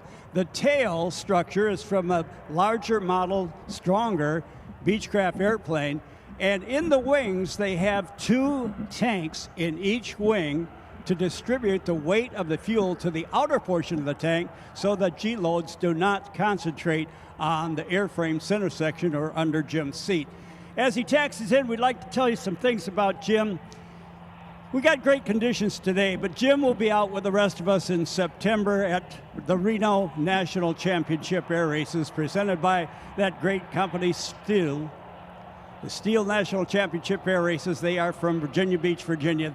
Full line of lawn maintenance. They've got everything. Now, field elevation at Reno during the races, 5,000 feet above sea level. It gets hot out there. Quite often, for you pilots, there's a density altitude of 10,000 feet. Day in and day out, sometimes more. Yet even with that challenge to an airplane, an engine, a pilot, and the wings of the aircraft, I dare say that you'll see gentleman Jim Pites pull over 3.5 Gs doing these same maneuvers. That is skill, that is artistry, and he has got the touch, whether it's his hot rod airplane, P-51 fighter, T-6 trainer. It is the mark of a pro to be able to fly the airplane around its capabilities. And talk about going cross-country, he and his wife, Kathy, they pack a lunch, get a jug of iced tea, put the autopilot on, fire up all of his great sponsors' products, and head out to the show in the family sedan, and then the same airplane performs to the amazement of many crowds. Jim's already getting out of the airplane, and if the guys don't need the microphone back, we'll wait for him to unstrap, stand up on the wing, and give Jim Pites a big round of applause. JP, as his friends call him, Gentleman Jim, as we like to call him, Mustang Aviation, Pierre, South Dakota. Mag goes off, switches go off, master goes off. Belts are undone, headsets done, and you'll see him get out of the cockpit on our side. And by the way, I can tell you this, there are not many, as I told you, of those aerobatic bonanzas. Jim Pites knows where all the good, high-quality aerobatic bonanzas are and where they aren't. If you want to buy one, call Jim. He knows the one for you. Out of the cockpit now, let's put him out on the wing. Ladies and gentlemen, up and down the flight line from Pierre, South Dakota, gentleman Jim Pites and the Aerobatic Bonanza. Thank you, man. Thank you, Larry. Thank you, Dave. Yeah, I see my old buddies here from the A-10 team. Good to be back out again. Good to see you guys. All right, Dave and Larry, it's all yours. All right, thank you very much. We're going to have a short pause here, ladies and gentlemen, and I'll explain to you why. We got 4 Amazon departures or arrivals that are going to happen. We are operating under what we call a TFR, a temporary flight restriction, and that is issued by the Federal Aviation Administration, which restricts airplanes from entering our airspace. We own the airspace from the center of the airport 5 miles out in any direction and up to 16,000 feet. And that keeps any kind of aircraft out of our area. You can just imagine if you're tooling around up there in a Warthog or you're a Thunderbird traveling at 550 miles an hour, you don't need to be looking around for small airplanes or other things flying. So that's why we issue a TFR. Now there is one caveat to that, is that we cannot impede any kind of commercial traffic into or out of the airport where we have the TFR. Thus, we build time into the schedules to make up for departures and arrivals of commercial airliners, or in this case, we have 4 Amazons. Now, I think we got 2 departures and maybe 2 arrivals, but anyway, any 4. Okay, we'll be right back after this. People ask me, you know, why Aeroshell? Why do you fly behind Aeroshell? Because I've flown behind it my entire life. My father flew with Aeroshell. Wrap it up as peace of mind. Peace of mind. And we're very proud to be able to represent Aeroshell. They're our biggest sponsor. They've been great to the team. It's a proven product. I've flown so many hours behind it. It's one less thing I worry about. One of the most important things is safety, because for years we've used Aeroshell oil and continue to use it. Let's all go to the lobby. Let's all go to the lobby. Let's all go to the lobby to get us. For the engines, we never doubt what it's doing and how it's working for us. And we push the engines pretty hard. They build a fantastic product. Their engineering department, the formulations that they come up with, that oil and the grease that we use on the aircraft, are better than anything in the world.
Transition to the Sky, a program at the Aerospace Center for Excellence that will prepare you and your family for future air travel. Learn what it's like to experience every step, from arrival at the airport to baggage claim, and participate in routine passenger tasks. Parents and caretakers of children or adults with special needs often face difficulties as a result of balancing the needs of their child or adult with the common stressors of an airport. Join us on the Sun and Fun Expo campus in Lakeland, Florida to learn to overcome any obstacles of flying in a fun and supportive way. For more information on this program and more, visit flysnf.org.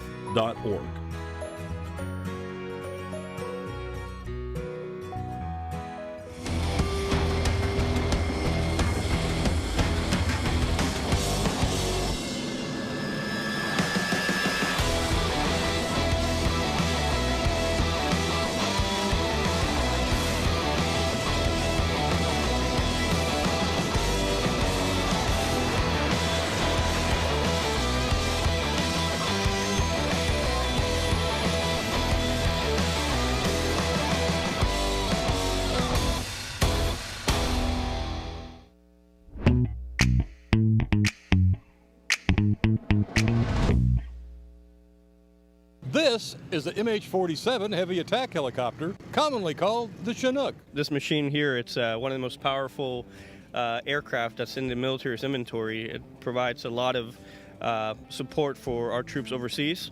It provides many platforms for commanders around the world to conduct various sorts of missions in support of many operations that we see ourselves.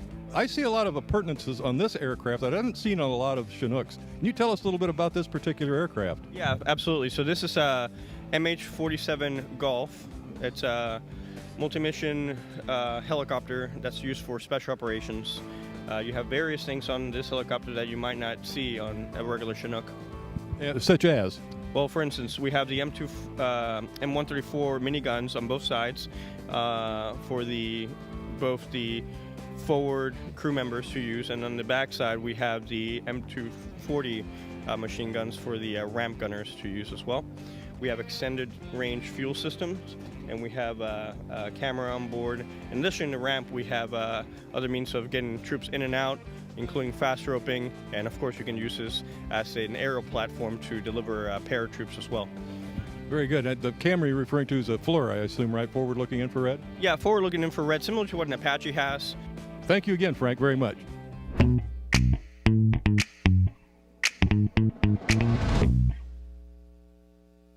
Travel is often about the journey, not just the destination. At Piedmont Airlines, our culture of caring for one another is truly what makes an aviation career so rewarding. Become a part of our diverse team of aviation professionals today. Discover your journey and explore what we have to offer at PiedmontAirlines.com. Hey, and we're back. We've got one more Amazon taxing out, and then we'll be ready to go. I wanted to talk to you young folks out there who are aspiring to be pilots. And if you're not here in the ACE organization, and you want to get ready to get behind the yoke of an airplane, get your ground school stuff all out of the way and pass the ratings, pass the ground school rating and such. Sporties has come out with a series of new videos, lessons, and you can watch it on your iPhone at home, on your television, your computer, or whatever. And it takes you entirely through the ground school. It will teach you every single thing. All the rules and regulations, how to figure course, distance, wind drift, everything involved in getting your PPL. So if you want to get ready and be able to go right to the airplane after you've taken your private license test, then I would suggest you look at Sporties and see what they have to offer, because it is phenomenal. It'll make it so much easier and so much better than sitting in a classroom and watching someone working with a chalkboard or something. Check it out. Airboss has not given me any signals for the last and final. One more coming. Taxing out now, so we've still got some time. And down in the TV truck, if you want to play some more commercials, why, set them up and let me know, because we're gonna, looks like a slow taxi. It's gonna be a while. Go ahead and take it. I've had a chance to see this before, but I've never had the opportunity to actually meet the people who created it. and I understand you approved the modifications you made. Tell me what you've modified. Well, in the last 7 years, I've put a bunch of stuff on, but the most important thing that I've gotten on is my new bubble machine, and I've also got an afterburner. You must love him so much. I do love him so much. So much fun to be his wife. It brings so many people joy. What's the reaction? Oh, it's been great. It's unbelievable. I got a chance to show off the afterburner a couple nights ago, and the crowd went wild.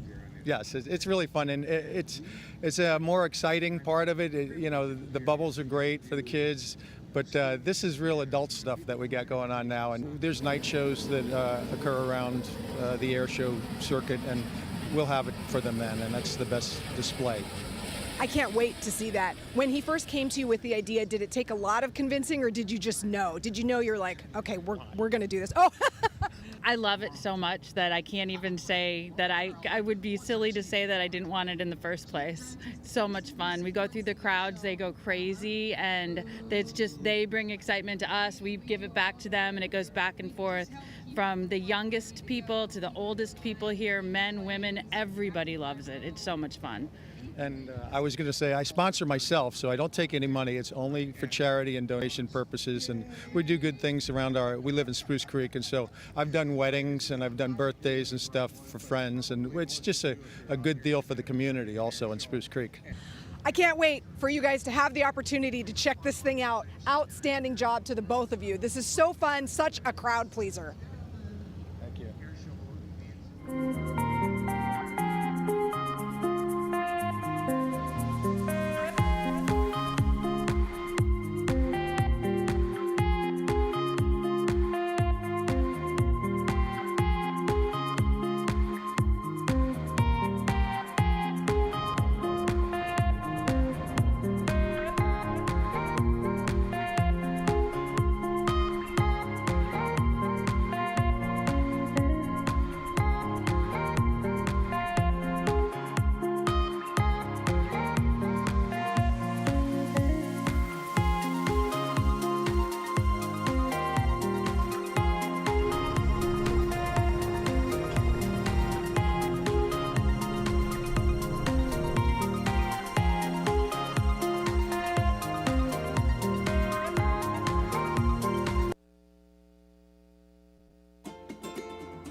Well, that video you just saw was a tandem jump with the Paracommandos. had no idea they were going to do that, but that was me with the Paracommandos, jumping from 16,000 feet down at Randolph Air Force Base a couple of years back. You know, you can go to, there's plenty of commercial places around here that you can pay to do a tandem jump, and if you'd like to do that, I would suggest strongly. It is really a thrill, a moment. It is not dangerous at all. You're strapped on to your instructor or tandem partner very, very well, and it's easy. Little tiny jerk when the parachute opens, but that's about it, and then they'll actually let you control it on the way down.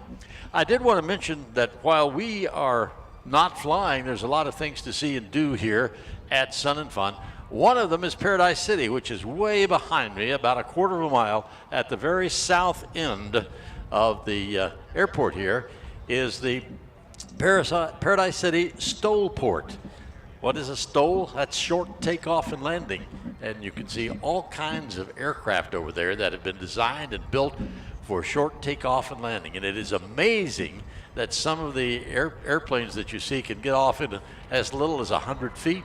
Some of them have the big Tundra tires on them to fly up in the Arctic and such. But it's spend a few minutes over there if you can while we're not flying and take a look at the STOL operators. It's very, very, very intriguing.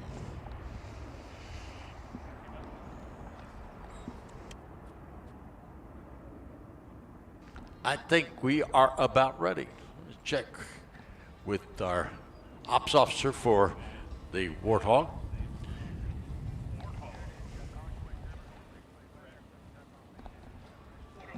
First off will be Stuart Milson in the P-51D Mustang. He's going to go up and go to orbit and set up there while Gator does the demonstration for you, and then they will join together in the United States Air Force Heritage Flight. The old and the new, the past and the present. Stuart on the roll now, advancing the throttle on 1,500 horsepower and a Packard-built Rolls-Royce Merlin engine.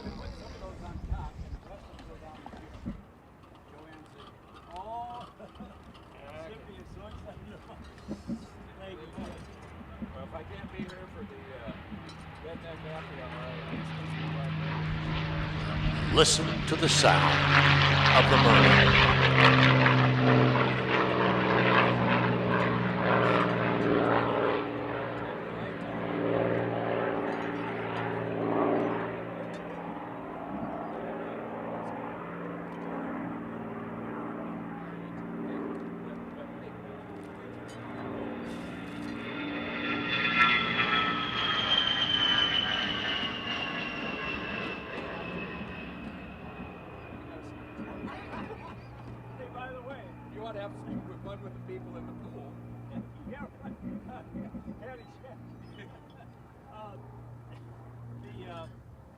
The word is out. I saw Martha and David stand here in the parking lot a couple nights ago. I said, oh no, a couple mornings ago.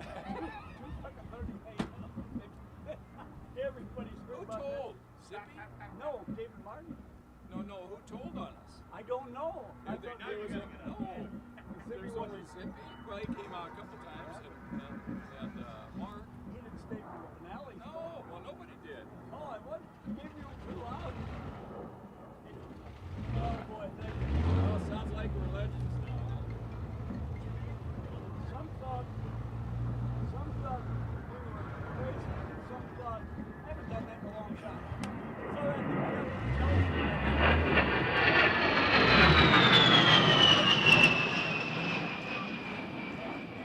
Good afternoon, ladies and gentlemen. On behalf of the United States Air Force, the commander of Air Combat Command, General Mark Kelly, and all the men and women of Air Combat Command, we would like to welcome you again to Sun and Fun. I am the A-10 Demo Team's NCO in charge, Technical Sergeant Brian Pontes from San Leandro, California. Joining me on stage, my partner in crime and the A-10 Demo Superintendent, Master Sergeant Brian Sandoval from Albuquerque, New Mexico. Our safety officer and combat-proven attack pilot, Captain Lindsey Mad Johnson. As a member of Air Combat Command's 355th Wing, located at Davis-Monthan Air Force Base in Tucson, Arizona, it is my pleasure to describe for you a capability demonstration by the heavily feared and effective close air support aircraft, the A-10 Thunderbolt II. Our mission is to provide the close air support needed for our Army, Marine, Navy, and all allied ground forces so they can operate anywhere, anytime. The A-10 demonstration pilot is Major Hayden Fulham, call sign Gator from Rising Fawn, Georgia.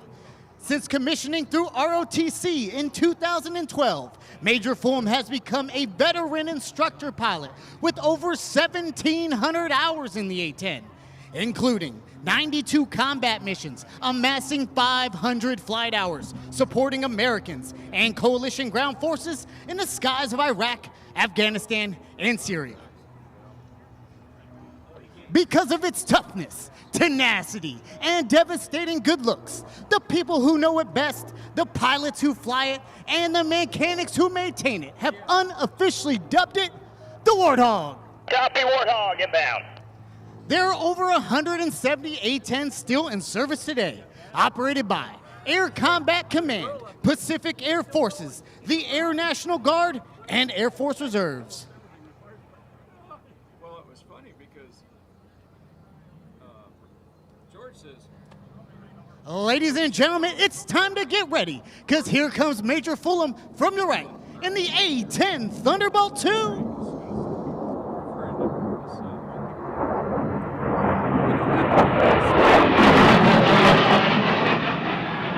Major Fulham pulls back on the stick, sending the A-10 straight into the vertical, showcasing the Hog's power and maneuverability in all attitudes of flight.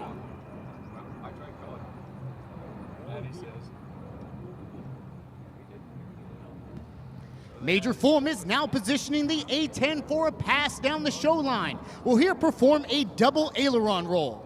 The Hog's ailerons make up almost half the size of its wings, enabling it unparalleled controllability at slower speeds.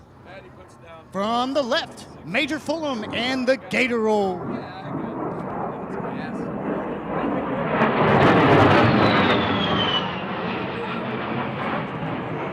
Major Fulham is now preparing to swing back around and demonstrate a slow roll along the show line to display the Hog's precise handling characteristics. As he rolls, you will notice a heritage jungle paint scheme inspired by the F-105 Thunder Chiefs operated by the 355th Tactical Fighter Wing during the Vietnam War. Known as the Thud, F-105s were the dominant attack aircraft during this conflict.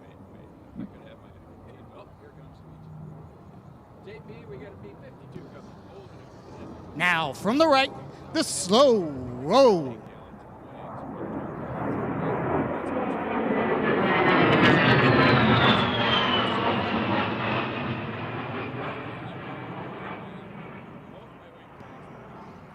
Major Fulham is now executing a classic aerobatic maneuver, the Cuban 8. It's the A-10's remarkable maneuverability that enables it to perform its close air support mission. Twisting and turning low over the battlefield, the Warthog can operate and deliver devastating firepower under a 1,000-foot ceiling, unmatched by any comparable fighter. The A-10's turbofan engines add more than just power to its performance. At just over 9,000 pounds of thrust each, they are capable of propelling the A-10 at a top speed of 450 knots. They are also extremely quiet, making the Warthog much harder to hear and aiding immensely in achieving the crucial tactical surprise on the battlefield.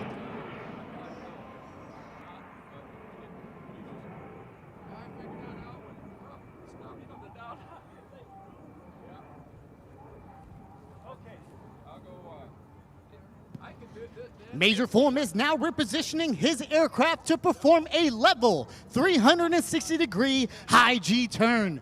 It's the A-10's quick turn rate and small turn radius, which enable it to work effectively over the battlefield, even under marginal weather conditions.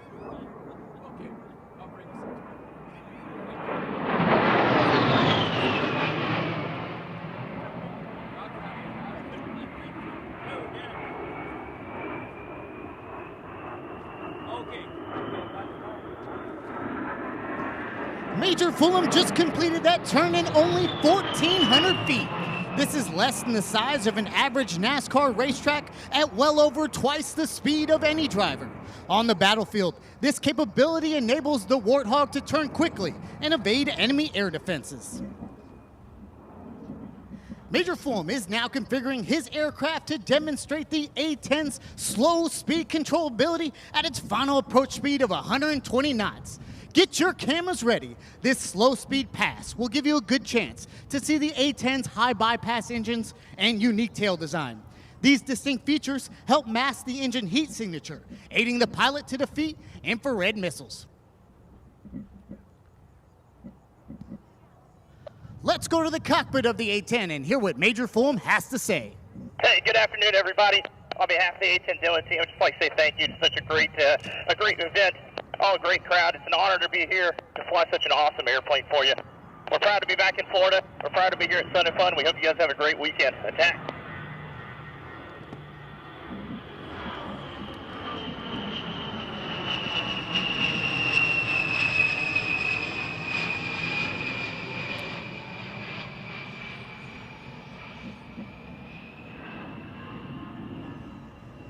Don't put those cameras down yet. The A-10 is the premier close air support aircraft supporting our ground forces engaged with the enemy. Listen now as we pass Major Fulham a close air support target brief, known simply as a 9-line. This will demonstrate the Hog's ability to find, target, and engage enemy forces using the A-10's weapon of choice, the ground-pounding GAU-8 Avenger 30mm Gatling gun. Firing 70 rounds per second, its giant projectile delivers 7 times the destructive energy than the more conventional 20mm round. Guard 1, call ready 9-line. Guns ready. This will be a Type 2, bomb on target. 1, 2, 3 from your hold. Elevation 140 feet. Enemy personnel in the open. At show center, no mark. Friendlies south 150 meters. Eagers back to your hold. Remarks restrictions. West to east with guns. Right rebacks. Stud 1 reads back 140 feet. West to east with guns at show center. Good reback. Push one ready. Guns type inbound.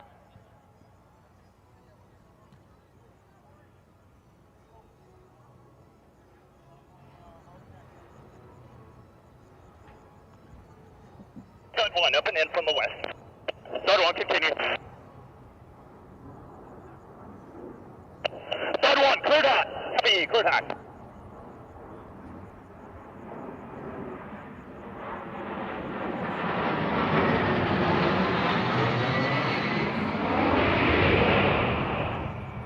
Stud 1, good hits, good hits. Request immediate re-attack. Same remarks, same restrictions. Stud 1 copies, you expect me in from the east, 15 seconds with gun. It will now take Major Fulham about 30 seconds to get back in firing position. With 2 Hogs working together, enemy forces could be under A-10 fire once every 10 to 15 seconds.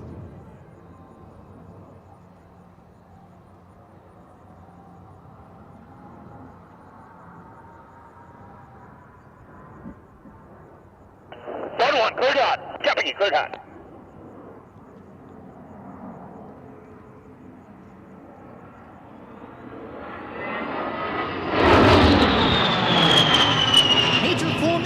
Climbing up for his final attack, where he will simulate dropping 500-pound bombs. These general-purpose bombs are useful for cratering airfields or destroying buildings, adding versatility to the Hog's arsenal of weapons.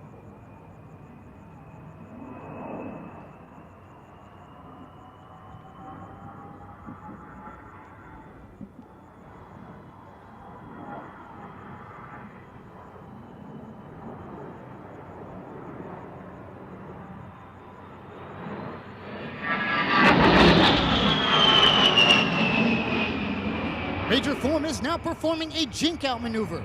This continuously changing 3-dimensional maneuver makes it very difficult for enemy anti-aircraft gunners to track the A-10. The Warthog was built to withstand significant battle damage while having the capability to fly on a single engine and a total loss of hydraulic power. The A-10 has a well-known reputation for strength and striking power, a reputation earned in multiple deployments where Hogs destroyed numerous enemy armored vehicles, artillery sites, Scud missiles, and was even credited with 2 air-to-air kills. Today, the upgraded A-10C continues to set the standard for supporting Allied forces in today's fight. Now, from the right, major form and a 4-point roll.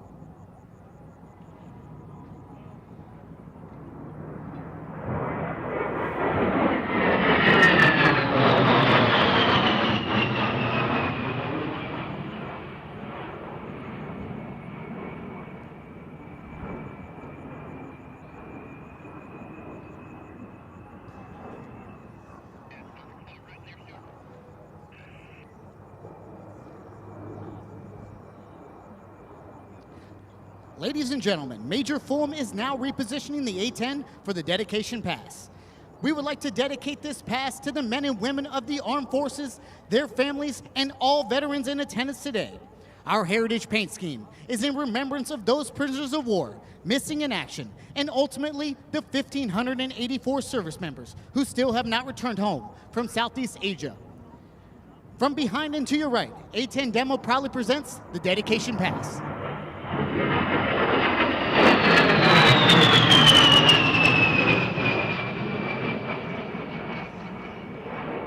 Once again, we salute all those fighting in today's joint fight and any wounded warriors and veterans in attendance today.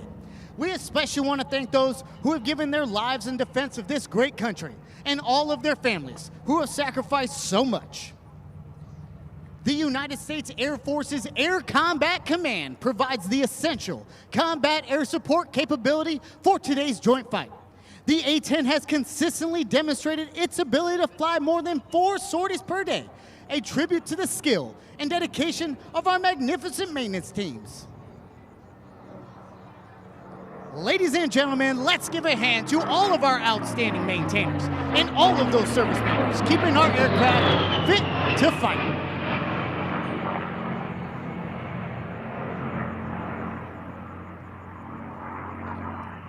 Ladies and gentlemen, we hope you've enjoyed this brief display of only a fraction of the A-10's full combat capability. As an integral part of the most capable Air Force the world has ever known, your A-10 Warthogs are ready to defend our nation's skies and dominate the battle space anywhere on the globe, ready to aim high, fly, fight, and win. Our phenomenal maintenance team assisting today's demonstration from Tucson, Louisiana, Staff Sergeant Noah Kinsel. From Lawrenceville, Georgia, Staff Sergeant Robbie Benson. From Harrisville, New York, Senior Airman Caleb Spencer.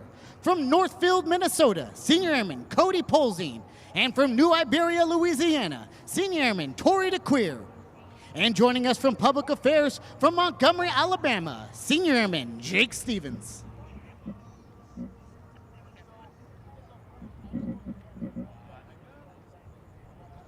Ladies and gentlemen, I would like to take a moment to describe the unique history of what you're about to watch. In 1997, the leaders of Air Combat Command assembled a select group of retired military and civilian performers to celebrate the 50th anniversary of the United States Air Force. From this gathering was born the Heritage Flight, a unique visual representation of the Air Force histories from the days of the Army Air Corps to the present.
Flying in formation today, a World War II era P-51 Mustang from the Kavanaugh Flight Museum, piloted by Mr. Stuart Milson, and a United States Air Force A-10, piloted by Major Hayden Gator Fulham.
We would like to dedicate today's Heritage Flight to all military veterans in attendance whose sacrifices over the years have helped preserve America's freedom.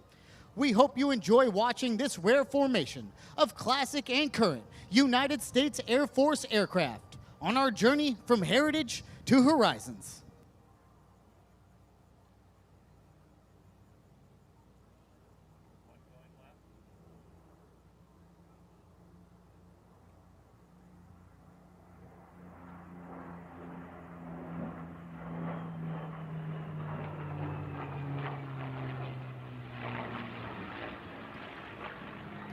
Ladies and gentlemen, the United States Air Force Heritage Flight. We hope you've enjoyed watching and taking pride in this rare display of more than 70 years of air power heritage. Since 1947, American airmen have been breaking barriers in air, space, and cyberspace, resulting in a force that provides unparalleled global vigilance, reach, and power.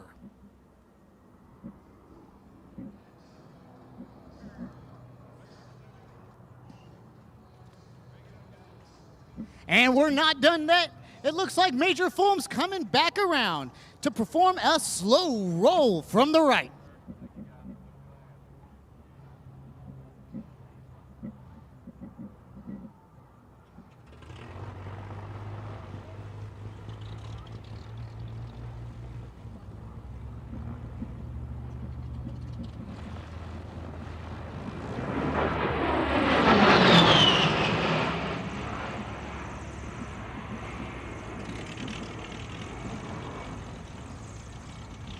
And Mr. Stuart Milson in that beautiful P-51, the Brat 3 from the Kavanaugh Flight Museum. And a 4-point roll.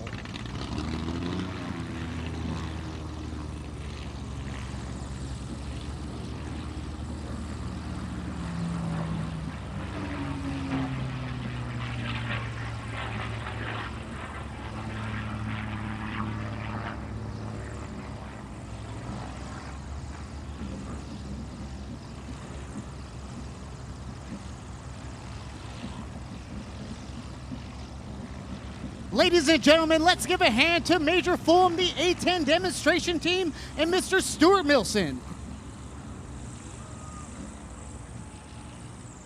As proud members of an all-volunteer Air Force, we hope our performance has inspired you to serve your country alongside the professional men and women you see in action here today. If you are interested in joining today's premier aerospace team, then find any member of the United States Air Force. Any of these amazing warriors will answer any questions you have and help you set your course for an amazing career.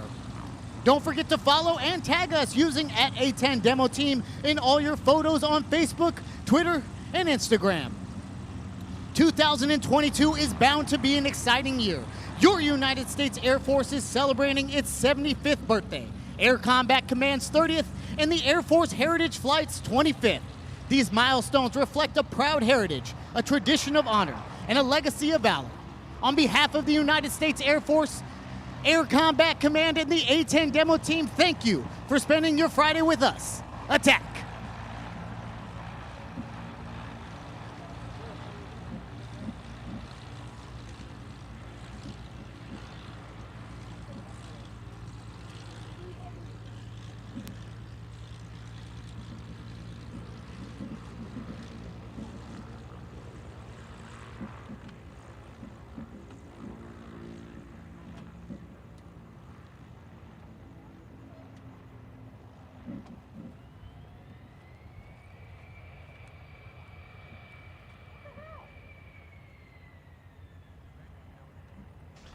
That's Stuart Milson in the P-51D Mustang on final approach there.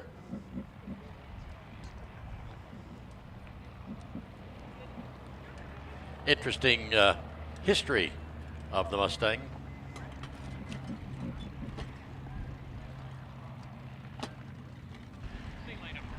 The Mustang was not built for America. Early stages of World War II, the British did not have an adequate fighter for height, speed, and range. They came to the United States urging us to build a fighter for them. We did, and the result was the Mustang. Remarkably, from the time that the contract was signed, 117 days later, the first P-51 Mustang flew. It originally had an Allison engine, which powered the P-40. That didn't prove out well enough for the English, so they took a Merlin, Rolls-Royce Merlin engine that they'd been using in some of their bombers over there, put the Rolls-Royce Merlin engine into the Mustang, and it became the fighter really that won the war for us in Europe. After drop tanks were developed where they could put extra fuel under the wings and drop tanks, it became very, very noticeable very, very quickly that that Germany was on the downside, because we could now fly all the way from England, across the English Channel, from numerous bases that we had in England, across the English Channel, deep into France, and all the way to Berlin itself eventually, protecting the bombers of the 8th Air Force and the B-17s and such. Remarkable airplane.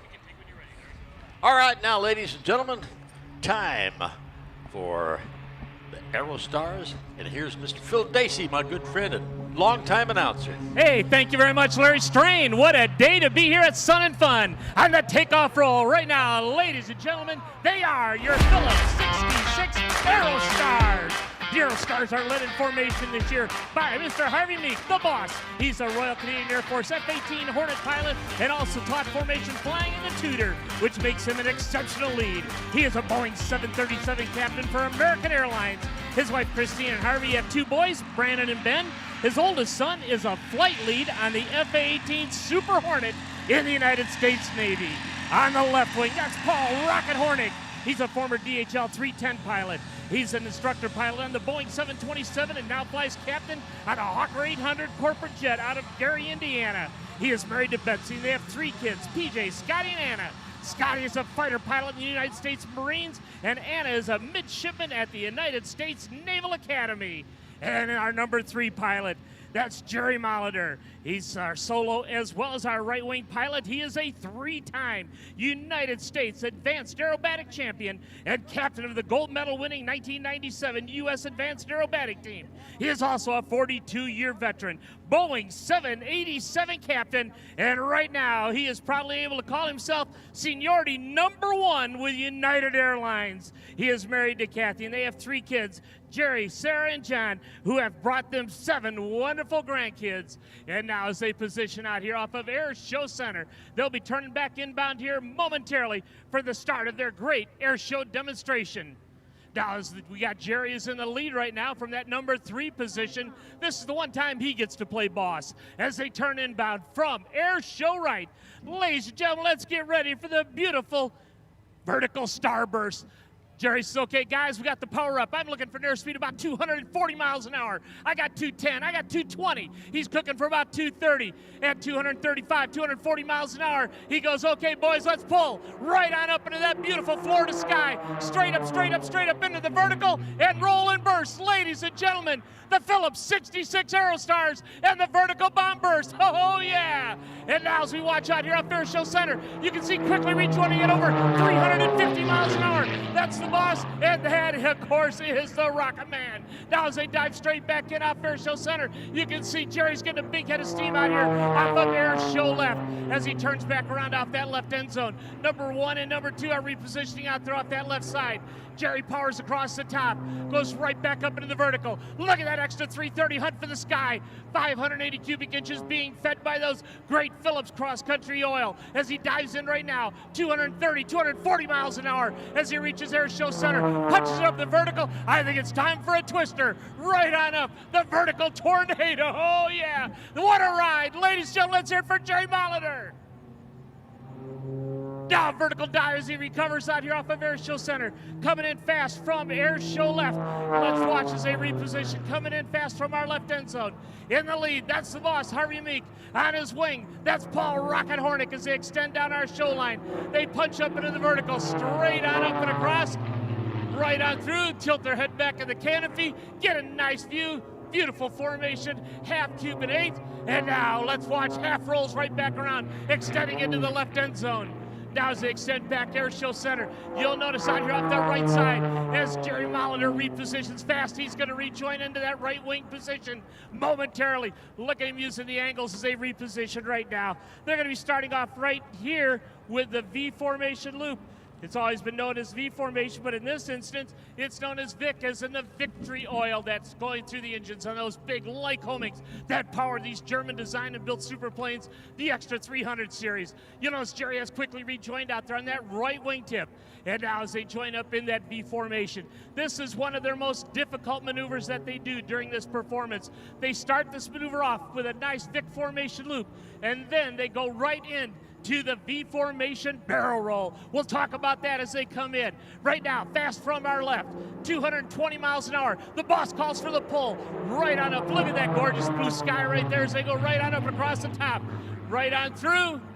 Look at that beautiful formation right now. They are your Phillips 66 Aerostars. And now keep your eye on our right wing man. That's Jerry Molitor as you watch him start this roll. You know, as we start this roll to the left, he is on the outside, so he has to roll faster. He has to fly faster. But now as they get to the inverted, he has to decelerate his roll rate. He has to decelerate his airspeed to keep in that beautiful Vic formation. Ladies and gentlemen, they are your Phillips 66 Aerostars.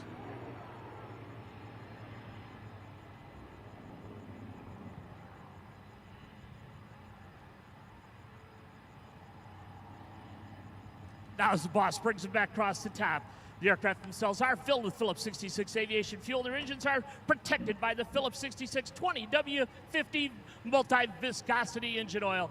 Much like I run in my own personal airplanes, and everybody I know uses that great Phillips 66 oil. And now as we watch out here from Air Show Right, let's watch the teams come back in right now. We call this a real confidence maneuver here as our wingman. You'll notice that on the left side here, on the inside, that's Paul Rocket Hornick. He is now flying with his head turned right 90 degrees. Conversely, on the right end zone, that of course is Jerry Molitor. He's got his head turned 90 degrees as we do this. This is known as the line abreast loop. They are relying 100% on the boss to keep the formation exactly where they need to be. Airspeed, altitude-wise, right on up and around, and they do a dynamic formation change as they come across the top, right on into the V formation once again.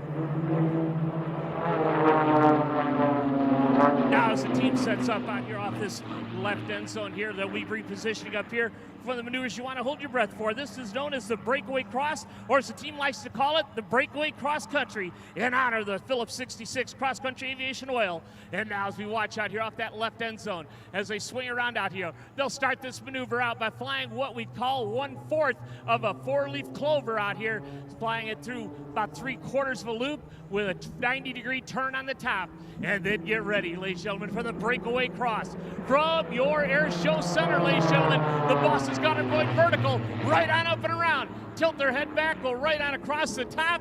And now the quarter roll for the 4/4 of a 4-leaf clover. And now as they extend away from air show center, let's get ready, cross. Ladies and gentlemen, your Phillips 66 Aerostars. And now returning right back at us here. From your left, that's Moss. From your right, that of course is Paul Rocket Hornick as they come at each other. Closure speeds over 400 miles an hour as they reposition out here off of Air Show Center.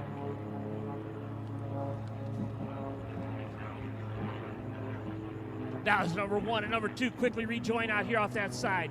Coming back in right now off of our right side. You can see coming from Air Show left.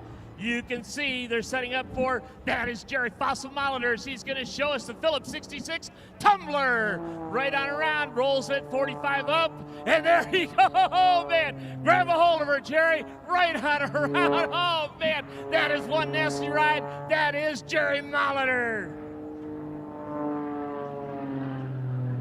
And now approaching from Air Show left, this is the Phillips 66 Smoke Oil Roll. Right now, the boss is in the lead. He goes, okay, Paulie, let's sew some rolls. Right, now hoying inverted. Now wind them back up. Going right down our show line, hanging upside down. Roll back to the upright. Ladies and gentlemen, the Phillips 66 Smoke Oil Roll. Not to be left out, setting up right now. You've got Jerry Mollender coming in from our right as he'll be setting up out here off of Air Show left for the hesitation roll sequence, the precision pass. Right on down the line here as we watch him rocking and rolling. Right on down the line, showing you the very crisp roll rate of that extra 330. Now as he goes up about 30-degree deck angle, rolls around and exits out here off of that right end zone. You can see the team is now reset up out here off that right side. Coming back inbound. Let's get ready, ladies and gentlemen. Harvey says, man, we've got such an awesome crowd out there. The boss says, let's put a big heart in the sky right here in Lakeland. Coming in right now, ladies and gentlemen, put that big heart in the sky over Sun and Fun. They are your 2022 Phillips 66 Aerostars. Now as Harvey punches up in the vertical, he goes, okay, Paulie, you break it, and they go out there off putting that beautiful heart in the sky out here off Air Show Center. Look at that. Let's hear it for the Aerostars, ladies and gentlemen. But now coming in, not to be left out, that's Jerry Fossil-Mollender as he pierces that heart. Ladies and gentlemen, your 2022 Phillips 66 Aerostars.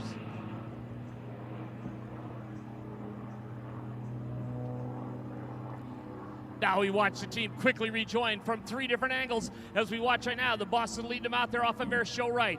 Paul Hornick is quickly rejoining out there as he'll cut the corner out there off of that right end zone, slide back into the right spot, and now coming in fast from overhead. You can see Jerry Mollender sliding in. He'll be joining up on that right wingtip. Now as they reposition out here off that Air Show right, diving into the aerobatic area. We're showing airspeed right now. The boss is showing about 175 miles an hour.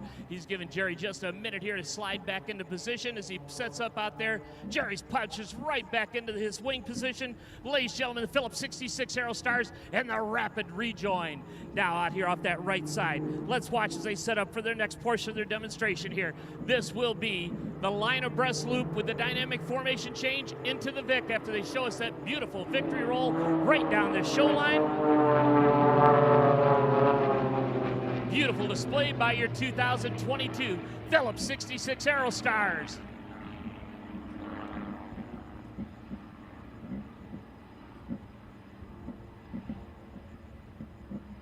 Tell you, all of our air show pilots really working hard for us today with these strong wind conditions. You know, it's been gusty as we watch the formations fly together today, all doing just an absolutely incredible job. They are the best of the best. You're seeing them all right here at Sun and Fun 2022. Now as we watch the dive in, have your cameras ready out here. Get a nice wingtip photo of the 2022 Phillips 66 Aerostars.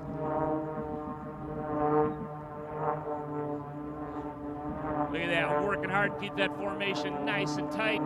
Nice crisp flying out there by your Phillips 66 Aerostars in those German designed and built Extra 300 series aircraft.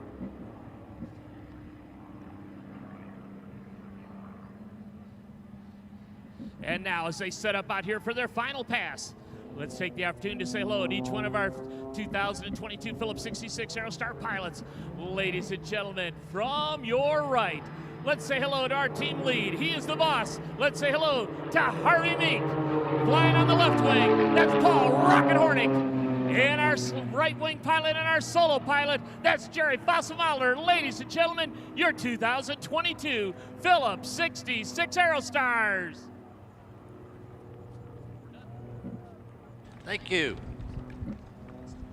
Thank you very much, Larry. Great to be here. We're looking forward to seeing everyone again tomorrow. All Got right. a lot of great air show coming up this afternoon. I'll tell you what a day to be here. Thank you so much for having us. It's beautiful. Pick up the pace a little bit tomorrow, will you? You make it sound so exciting. That's great, Phil. I love it. All right. They do fly so well. A nice narration, sir. Very, very well done.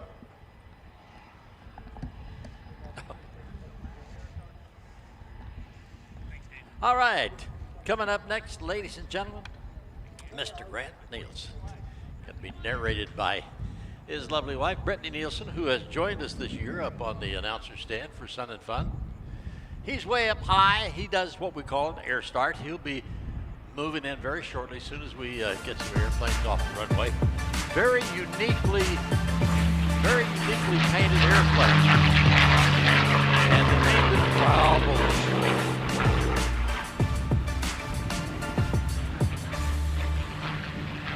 Here they go, the Mad Max P-51 team. They're going to be performing here very shortly for you, and you're going to be listening to the sound of over 3,000 horsepower of the Rolls-Royce Merlin engines.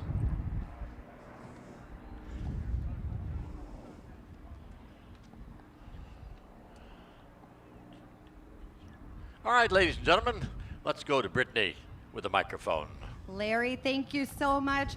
Let me tell you, Grant and I are so honored to be here at Sun and Fun. It is our debut here, not only in the aerobatic box, but also up here on the announcer stand. And I just have to say a huge shout out to all of the sponsors and volunteers here at Sun and Fun. Ladies and gentlemen, if you are enjoying the show, let's hear a big round of applause for Sun and Fun.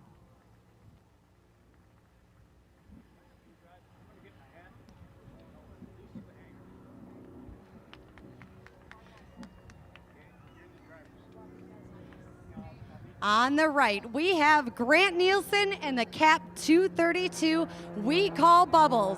And as Grant dives into the box here momentarily, you will have the opportunity to see just why we call her Bubbles. Grant pulls up, starts his roll. His first maneuver is going to be the torque roll. I call it the corkscrew in the sky. He's starting to bleed off. Grant, back it up. Beep, beep.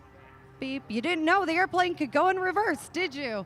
As he flops back over, he is pointing straight down. This is when the world starts looking really big, really fast. Now, Bubbles is a 1999 Cap 232. We imported Bubbles from Toulouse, France. Toulouse is also where Airbus is made and manufactured. And when Grant is not flying Bubbles, he is a first officer with a legacy airline in the Airbus 330. After purchasing Bubbles from the Midi-Pyrenees Aerobatic Club, we had her shipped over here. And Larry, let me tell you, It was a shipping container and the door swung open and I looked at Grant and I said, where are the directions? It was like an adult box of Legos. We'd like to give a huge thank you and shout out to our amazing sponsors. Hooker Harness, Champion Aerospace, EarthX Batteries, and Softy Parachutes. Demonstrating right there was the Hammerhead. That is Grant's favorite maneuver, mine as well. If you walk away today, why don't you tell your friends and family when you look up what a Hammerhead is? The Cap 232 is all wood and carbon fiber. The engine is an AEIO 580 engine with over 340 horsepower. Now, unlike some of the aerobatic pilots you see here today, Grant did not start flying until the age of 29. He received his first aerobatic lesson in a decathlon, and he never looked back.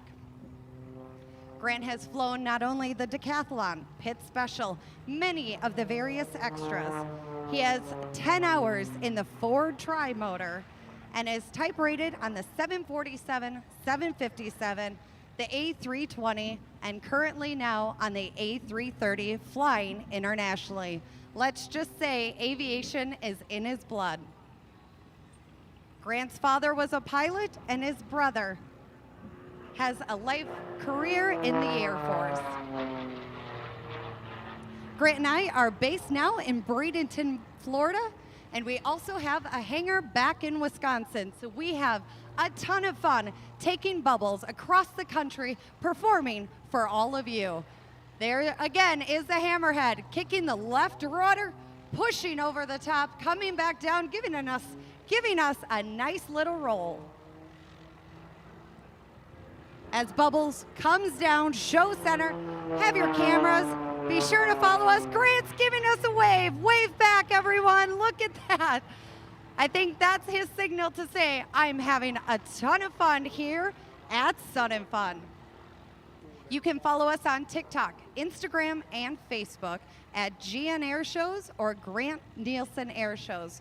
Be sure to like, follow, and give us a shout out of your favorite maneuvers and pictures today.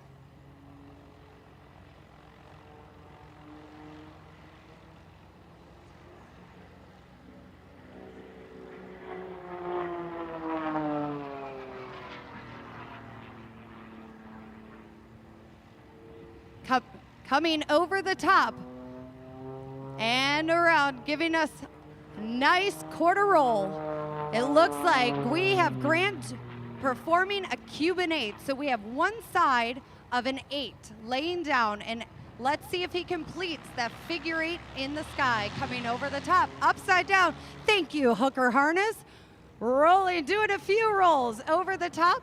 Now, if we did not have as much wind today, we would see that figure 8 hanging by the smoke in the sky.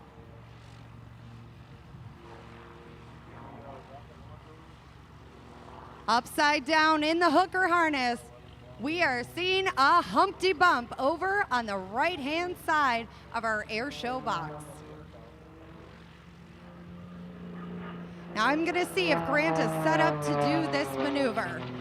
You know, a loop, a big circle in the sky, so we're gonna see if he does a barnstorming circle. So he goes up, starts bringing the nose over the top. Oh! And look at not one but 2 snap rolls. I call that a loop with a little flair.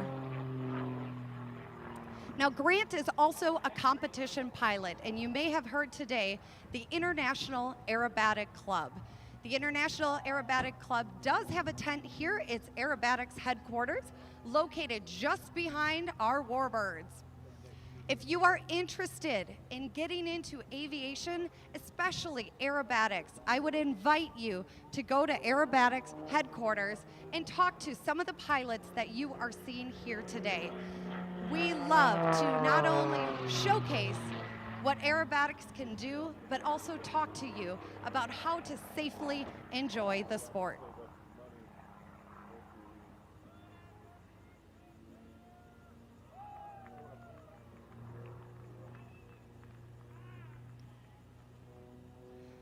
Grant Nielsen has been on the air show circuit for over 10 years, and we are excited to bring to you the CAP 232 Bubbles. We hope that when you take a look at Bubbles, it not only brings a smile to your face, but it inspires you to get involved in aviation. We will be performing tomorrow, and we will be walking around the air show grounds. So if you see us, please stop by. We'd love to share our stickers with you, along with our autograph cards. Again, we'd like to say a huge thank you to our sponsors, Hooker Harness, Champion Aerospace, EarthX Batteries, and Softy Parachutes. There was a guy that used to come up here from Miami that's got one. It's all painted black cat. And he used to come up here every now and again, but I haven't seen him in years. Ladies and gentlemen, please get out your cameras as Grant sets up for a photo pass. Again, be sure to take your photos, share them with us at GN Air Shows or Grant Nielsen Air Shows on Instagram, Facebook, and TikTok.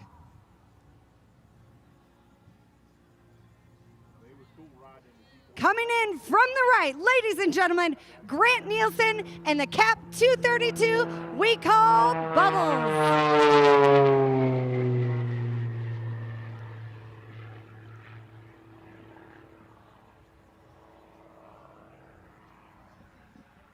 Well, I don't know about all of you, but I am sure excited to be here at Sun and Fun, enjoying all of the aerobatics, the action, and all of the fun across the grounds.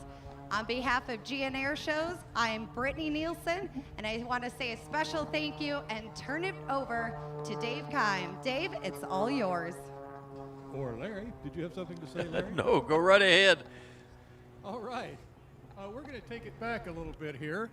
In just a little while, you're going to see a wonderful demo by today's fighter planes, the F-16s, the Thunderbirds, of course. Well, let's go back to World War II and the planes that helped us win that conflict, the P-51 Mustangs. You ask most people what their favorite warbird is, this one wins most of the time. And guess what? Today we have not one, but two beautiful P-51s doing a demo for you right here. As soon as we get Grant back on the ground, the airspace cleared, they'll call these guys in, and you're going to see, as Larry told you, over 1,500 horsepower each in these P-51s. The V-12 Packard-built Rolls-Royce Merlin engines. Sounds so sweet. Ladies and gentlemen, from the right, let's watch for the formation loop. Sound heard over Europe in the 1940s, a sound that helped win our freedom from the Nazi Axis.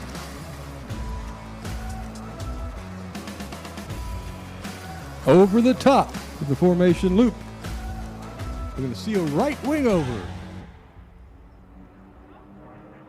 Tell you a little more about these planes as we go on. Very great formation flying to very slick airplanes. Into a formation barrel roll. You might notice these guys don't have smoke systems like most of the planes in the air shows. That's because these guys didn't have smoke systems back then. Not to mention it's kind of difficult to put a smoke system on a V12 engine because the smoke systems usually come out of the exhaust manifolds, and these have 12 of them. It'll be a little tough. All right, from the left. Let's watch and separate for individual maneuvers. We have Louis Horschel in Mad Max. That's the name of the airplane. He'll come back in flying a loop. This is called the Mad Max Act. That's because of the name of the airplanes. There's that big barrel roll we were talking about. Formation barrel roll. Takes some real estate to get these aircraft turned around in because they are so fast. What a beautiful sky today. A little bit different than it was yesterday. Any of you intrepid souls were out here yesterday, you know exactly what I'm talking about. Not a good day for an air show yesterday. All right, now from the right, let's watch. As Louis again separates, comes back in and flies a solo loop.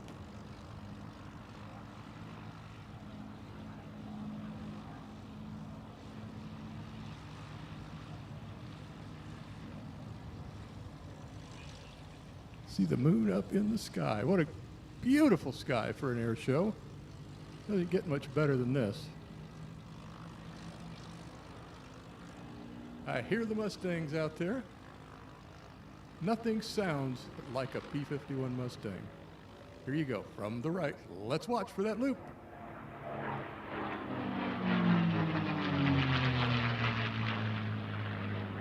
Now the maneuvers you see these guys flying aren't just for fun. They were taught these maneuvers back in World War II to help them evade enemy aircraft and or get on their tail so they could gun at them. These are maneuvers were actually taught by the United States Army Air Corps in these very aircraft. Let's watch now for the full Cuban 8. You've probably heard this several times already today. A big 8 laying on its side in the sky. Up and over the top, you'll come to the 5/8 point of a loop, roll the wings level on a 45-degree down line. Just like that. Into the other end zone, he'll do the same thing. He'll pull up on the 45, over the top, and at the 5/8 point of the loop, roll the wings level to come back, and it's show center. Connect the two sides for that gorgeous 8 in the sky.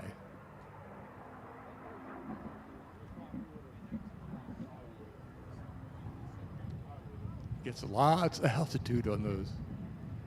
Again, very slick airplanes, very fast airplanes, over 500 miles an hour at times. These things can fly. One of, if not the quickest piston aircraft in World War II.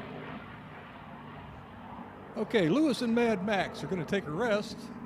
And while they do that, Ariel Ludi will be in with the P-51 he calls a Little Witch. The Mad Max just left, the Little Witch is inbound, right there.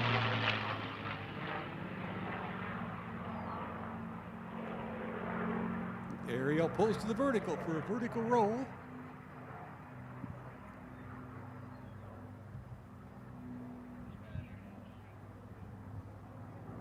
And dropping out of the roll into a loop.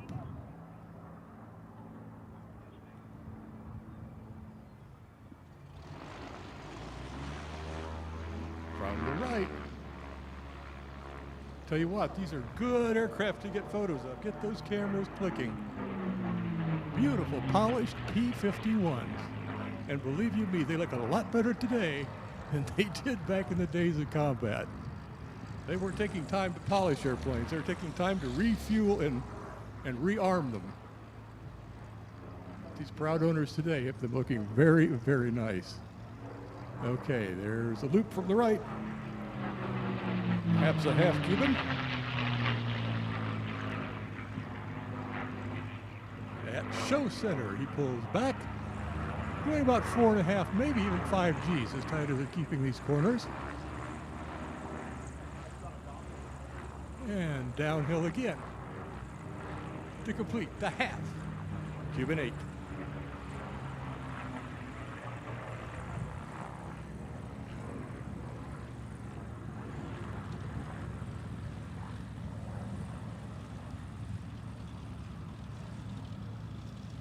All right, entering again from the right. Let's watch for a 4-point hesitation roll. Watch him go 90 degrees, 90 degrees, 90 degrees, and 90 degrees. A 4-point roll. Now Ariel could enter the box for an 8-point roll.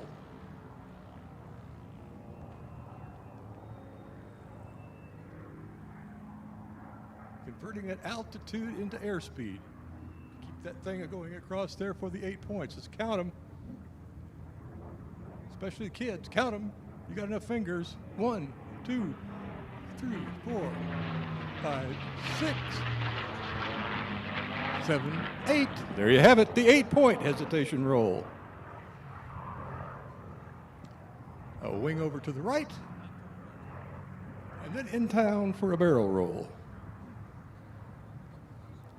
As Ariel flies the barrel roll, Lewis is flying down the show line to rejoin behind the crowd.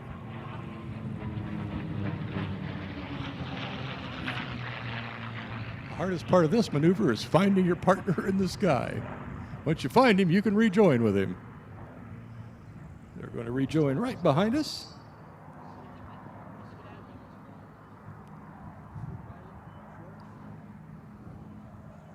Listen to that sound. Nothing sounds like a P-51.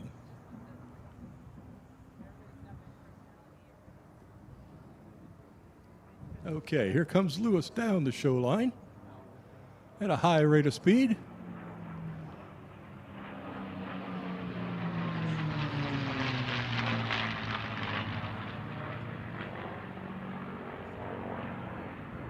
Got the chance to go to Reno last fall and watch those Unlimiteds. I tell you what, you hear a whole flock of those things at full throttle. Wow, what an experience. Totally amazing. Now, as they rejoin behind the crowd, they're going to enter back with a slot pass, a flat pass. But get the cameras ready, keep them ready, because there's a big photo pass coming.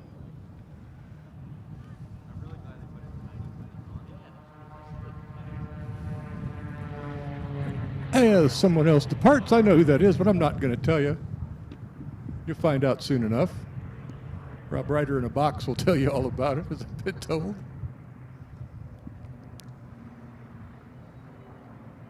I hear those P-51s behind us. The Mustangs. Tell you a story someday. I think I already said it on the mic once out here today. I had a little come up at Oshkosh one year. All right, from the left, there you go. What a sight this is, folks. Imagine, these aircraft are old. They are, some of them, 65 years old. But to look and sound like that wonderful, tight formation pass. Yeah, I had a little set to with Chuck Yeager about the engines in these things one day, interviewing him. I talked about how wonderful that Rolls-Royce Merlin engine was, and he set me straight. And it wasn't a Rolls-Royce engine. The Rolls-Royce designed it. Those engines were made by the Packard Motor Company in the United States. And I said, yes, sir, sorry. Now, again, these guys are going to come over, wing over, then a banana photo pass. This would be a great opportunity to get some photos of these beautiful warplanes from World War II that helped save freedom as we know it today. In a little while, we're going to show you freedom as we know it today and how it's kept today with the legacy from these guys. How about a big round of applause for these guys, folks? The Mad Max Airshow team of P-51s. Let's hear it for them, you betcha.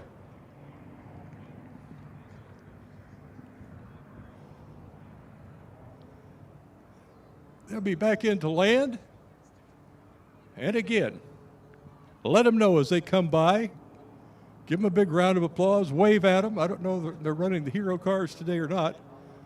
They are. I'm told they are. They're going to be coming down the flight line probably. Let them know. Give them a big round of applause. Run out and shake their hand. They like to know that they're doing something that you folks enjoy.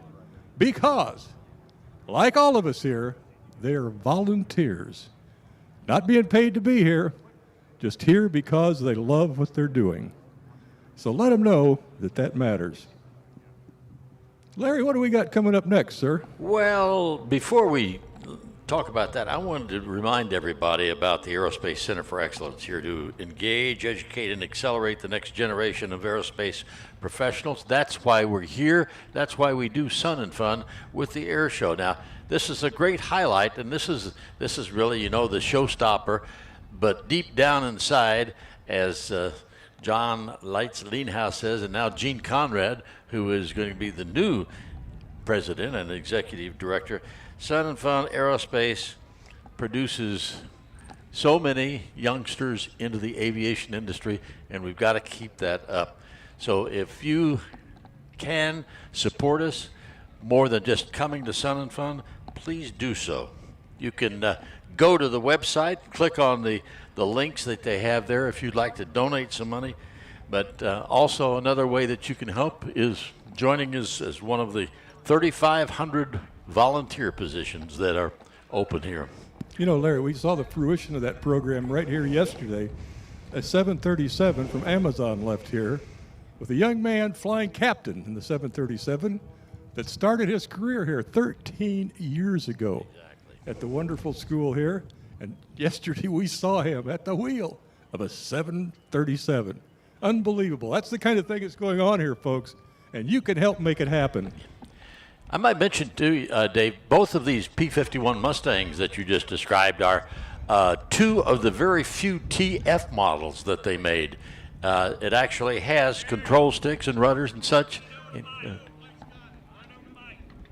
Okay, we're ready. George, he's not ready yet. He hasn't called down for his music. Anyway, coming up next, Michael Goulian. He doesn't fly an air show, he attacks an air show. So stand by to be awed by this young man who is known worldwide for his aerobatic competence. Ladies and gentlemen, coming up now is Mr. Michael Goulian. Watch carefully.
You probably recognize the voice that was narrating Mikey Goulian's performance. That's none other than Rob Ryder, who normally is up here on the stage with us announcing, but he and his lovely wife Jill happen to be on a cruise right now. And I'm sure that he's probably got that laptop on, having a little pina colada or something on the trip, watching Sun and Fun.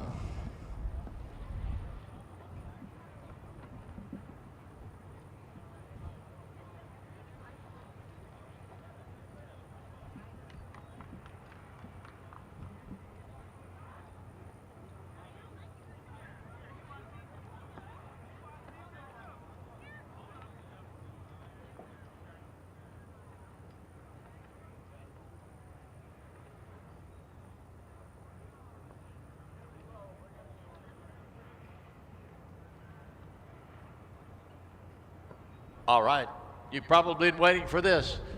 It's noise and it's speed. Ladies and gentlemen, coming up next, the United States Navy and the Super Hornet. Good afternoon, ladies and gentlemen. My name is Lieutenant Ryan Garcia, call sign Peaches, and on behalf of the United States Navy, we are proud to present the Rhino Demo Team. The demo flight profile highlights the mobility, versatility, and power of the most lethal carrier-based strike fighter aircraft in the world, the FA-18 Super Hornet, nicknamed the Rhino. Today's aircraft is performing is a Foxtrot model, which is a two-seat variant of the Super Hornet. In today's demonstration, we have Lieutenant Commander Zach Drum being the pilot, and he is back home. He is from Winter Haven, Florida. Let's give a round of applause. Welcome Plattles back home. Also, we have our Weapons Systems Officer, Lieutenant Tyler Spazzato, call sign Spud from Coshocton, Ohio. They'll both be flying the F-18 to the edge of its operating envelope. During the show, the aircrew will experience nearly 8 times the force of gravity, accelerate to speeds up to 700 miles per hour, and show the maneuvering capability of the aircraft. Many of the maneuvers seen today will demonstrate the aircraft's capabilities being employed by naval aviators both in training and in combat. Watch on takeoff as Plattles and Spud executes a maximum afterburner, low transition into a tail stand up to a tuck under, and then performing their first official maneuver, which will be the dirty roll half even 8.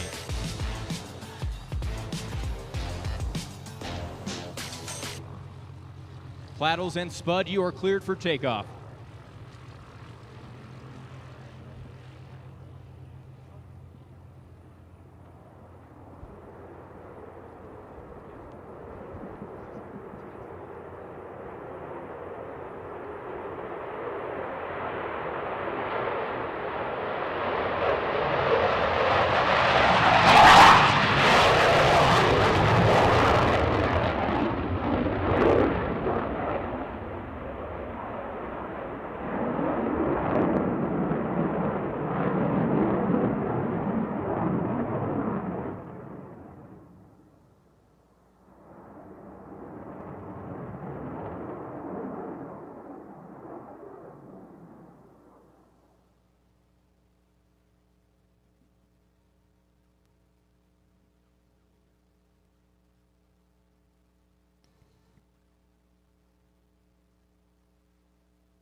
Ladies and gentlemen, coming back from the left, as Plattles selects maximum afterburner, he will drop the gear, put half flaps, enter into a 360-degree turn while cleaning up the gear, straight into a half Cuban 8.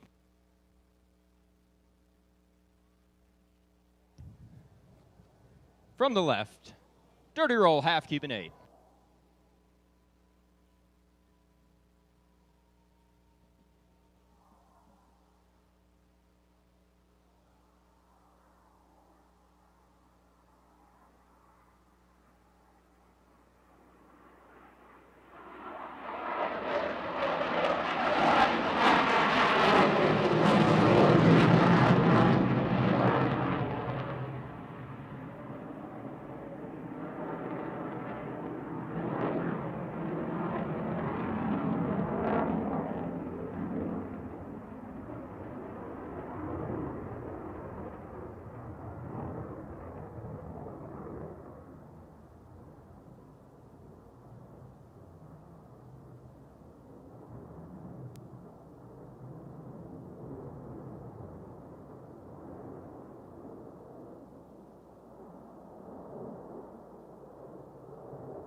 Plattles and Spud are now setting up for the flat pirouette where they would demonstrate the Super Hornet's unique ability to operate at slow speeds and high angles of attack.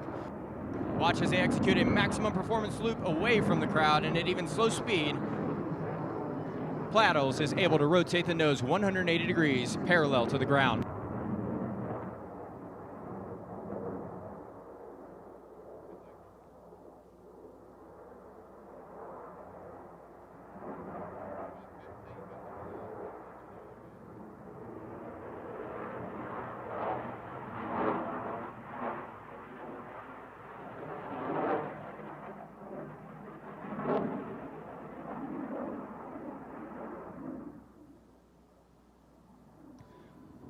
Plattles and Spud are now setting up for the minimum radius turn to the tail stand. Plattles will select max afterburner, set a 90-degree angle of bank, and hold 7.5 Gs for 360 degrees of turn. At the end of the minimum radius turn, watch as Plattles selects max performance pull into the vertical, followed by a negative 2G push over to level flight.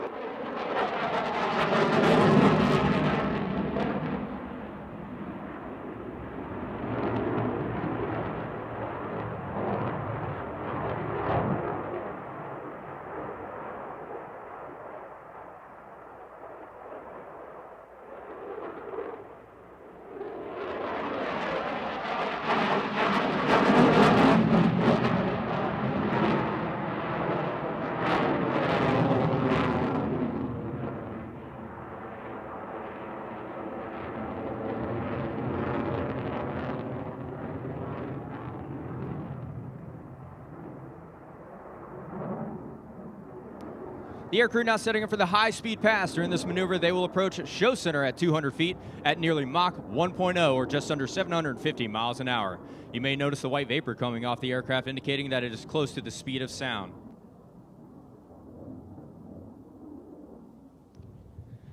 Plattles and Spud will demonstrate the power of the F414 GE400 engines. In maximum afterburner, the motors combine to produce over 41,000 pounds of thrust while burning 60,000 pounds of fuel per hour. In max AB, all internal fuel will be depleted in approximately 13 minutes.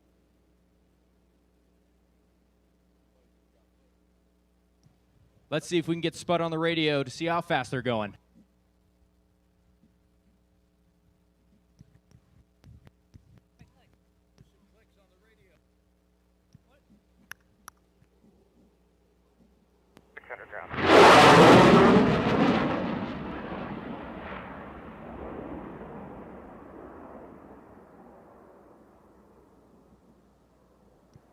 The next maneuver is the vertical pirouette, approaching show center at 400 miles per hour. Plattles and Spud will pull the aircraft into the vertical and roll the canopy towards the crowd.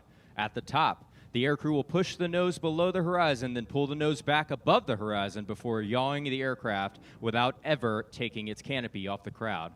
This ability to rapidly swap nose position and tail position gives the Super Hornet a distinct advantage in the air-to-air arena of a dogfight.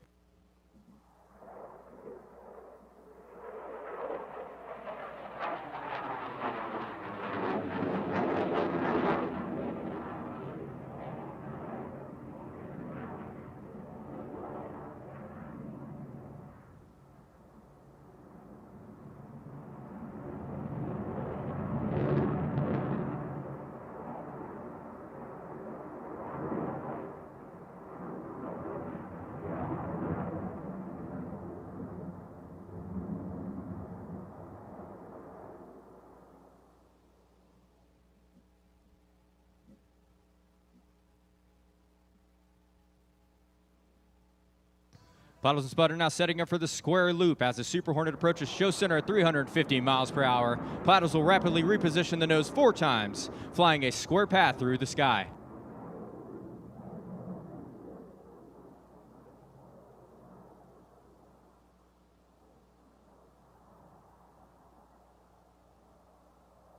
Ladies and gentlemen, from the right, the square loop.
The aircrew now setting up for the inverted whisper pass. Plattles and Spud approaching show center at 500 feet. They will reduce the throttles to idle power and roll the aircraft inverted. It takes a lot of concentration to fly upside down while hanging from the straps in your harness. Notice how quiet the aircraft is as it passes in front of you at over 500 miles per hour.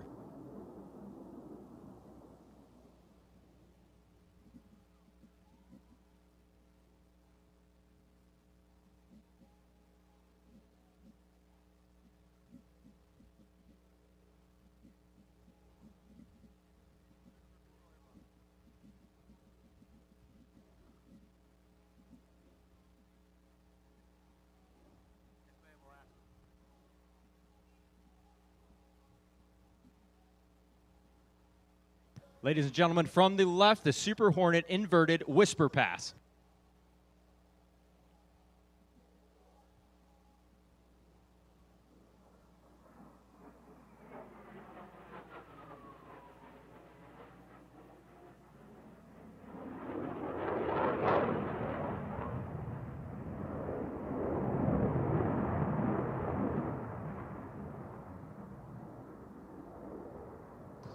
Plattles and Spud are now setting up for the high alpha pass. This maneuver will show you the incredible slow speed handling characteristics of the Super Hornet. Few other aircraft in the world would attempt to maneuver at such slow speed and high angle of attack. However, the Super Hornet's 2 digital flight control computers allow it to remain completely controllable while flying at less than 120 miles an hour. In some dogfights, the ability to fly slowly is more important than being able to fly fast, since it allows the Super Hornet to get behind another aircraft and employ weapons.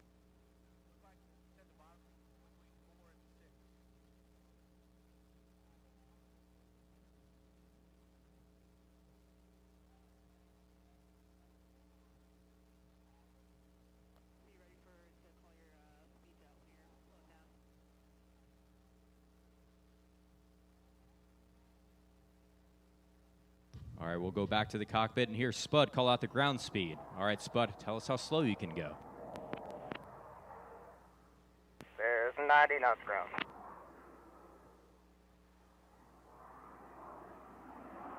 80 knots ground. 23 Alpha, 85 knots ground. We'll bet 85.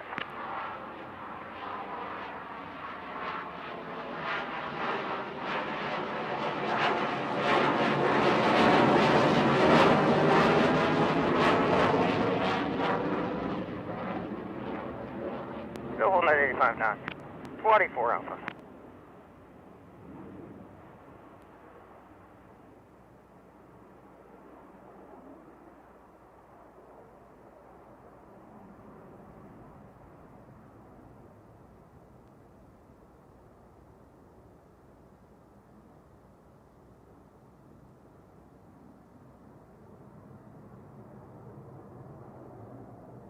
As they recover from the split S, Plattles and Spud will perform a pitch rate demonstration maneuver to showcase the Super Hornet's excellent pitch authority with a 90 and then a 40-degree turn. Ladies and gentlemen, as the aircraft approaches from the left, if you're enjoying the performance so far, please make some noise for Plattles and Spud as they approach show center.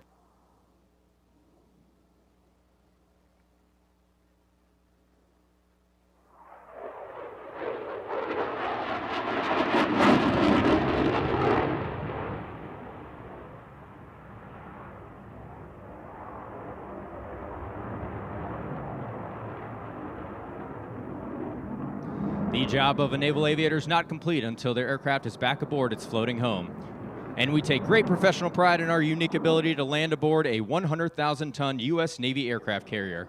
It takes an incredible amount of teamwork to launch and recover an aircraft from a moving ship. And this capability allows the U.S. to project power from the sea anywhere in the world.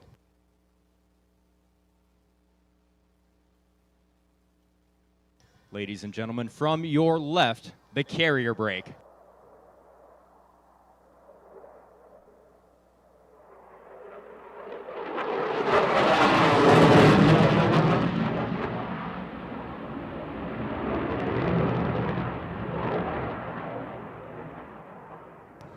Even though an aircraft carrier is 1,100 feet long, from the air it appears as small as a postage stamp. In order to land an area 1/10 the length of a normal runway, carrier aviators must touch down between 4 wires stretched across the deck of the ship.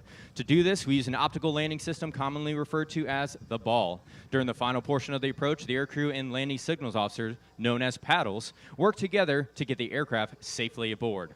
Let's listen in on the final approach.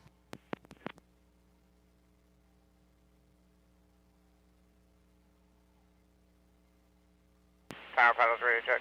South tower loud and clear. Loud and clear on backup. Jag paddles working 18 knots.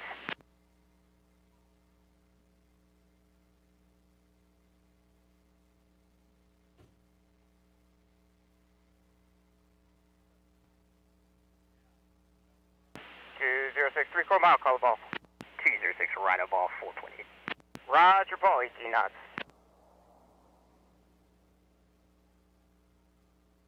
Easy with it. Little power. Little power to catch. Power back on. Bolter, bolter, hook skip.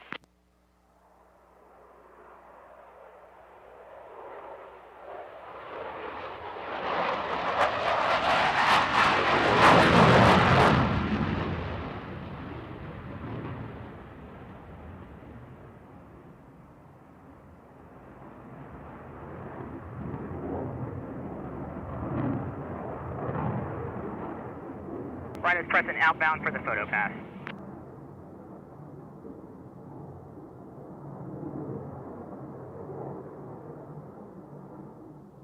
Get your cameras ready. Plattles and Spud are now setting up for the photo pass. The aircraft will pass its show center in a 90-degree angle of bank at 200 feet and 700 miles per hour.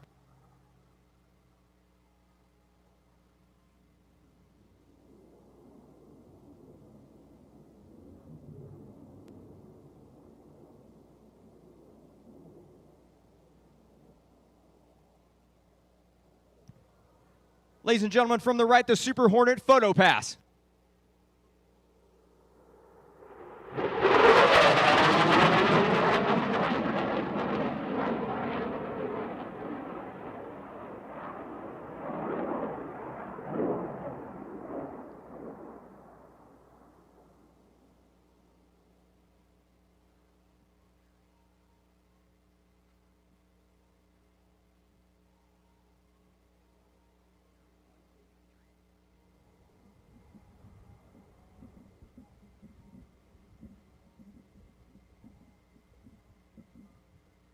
Ladies and gentlemen, it's now time to present the Navy Tailhook Legacy Flight Demonstration. For over 107 years, naval aviation has been at the tip of the spear defending our nation, while also at the forefront of technological advances which have made our country great. From the courageous pilots who proved that an aircraft could take off and land from ships at sea, to the naval air crews who are taking to the flight to the enemy today. A long legacy of excellence and perseverance precedes them.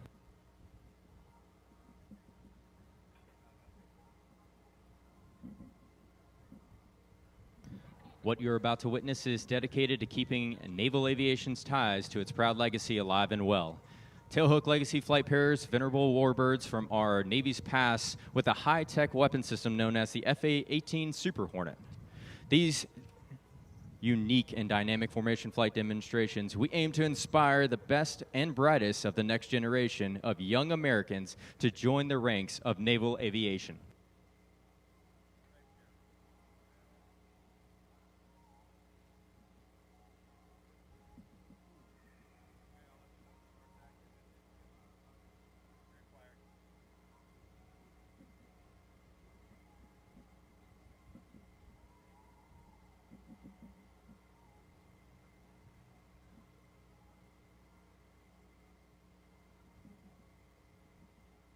In its early years, naval air power played second fiddle to the great dreadnought of the high seas, the battleship. Scouting for enemy ships was the limit of the new aircraft's mission. During World War II, at the Battle of the Coral Sea and Midway, projecting power from aircraft carriers shaped the future of naval combat. Through the inspired heroism of a handful of naval aviators, two of the most decisive sea battles of the Pacific were won. By the end of that conflict, the aircraft carrier and her air wing had replaced the battleship as the dominant weapon of naval warfare.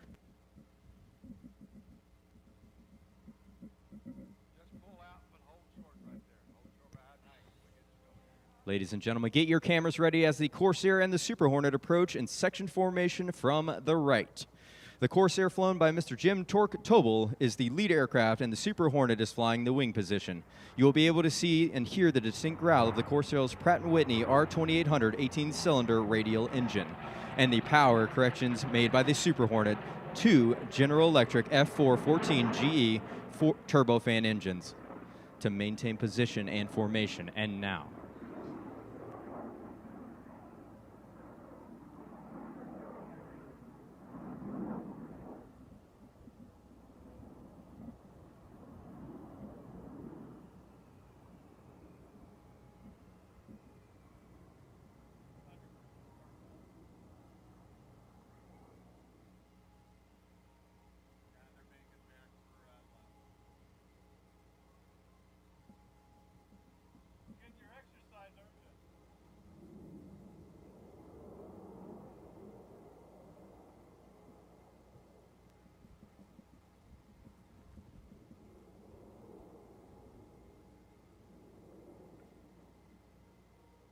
the FA-18F Super Hornet is the premier all-weather strike fighter of today. It fills several roles of carrier wing and gives the strike group commander the flexibility needed to engage any threat he or she may face.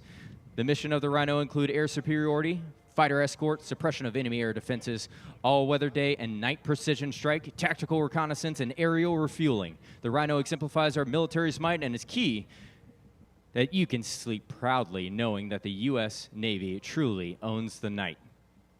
Its unique ability to take off and land from the carrier with a fearsome variety of weapons in any conditions are its hallmark. It is expected to remain in service till at least 2035. And from the left, we have the flat pass.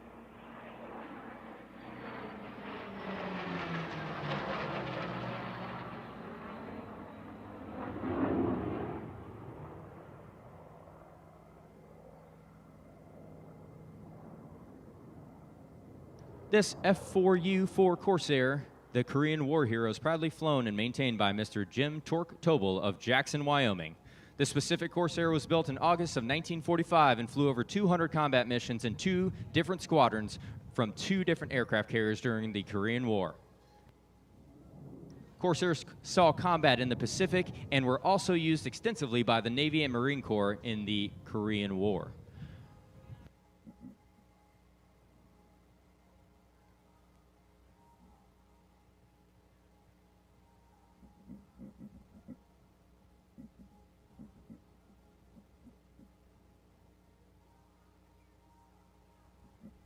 By the time of the production of the Corsair ended, over 12,500 were built, giving the Corsair the longest production run of any piston engine fighter produced in the United States, racking up an impressive 11-to-1 kill ratio during World War II. The Corsair was also used as a fighter bomber, a role that is excelled in Korea.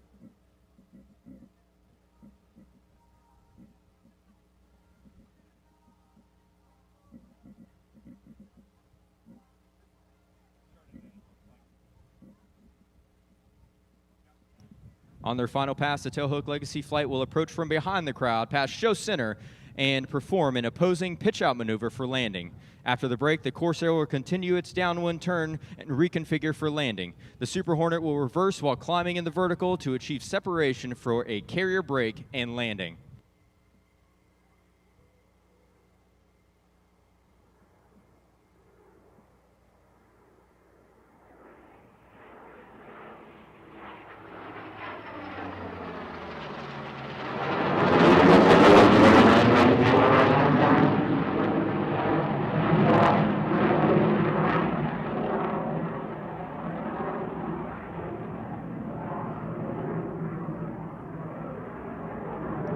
Ladies and gentlemen, we hope you have enjoyed today's Tailhook Legacy flight demonstration, and thank you for helping us celebrate more than a century of development in U.S. Navy carrier aviation.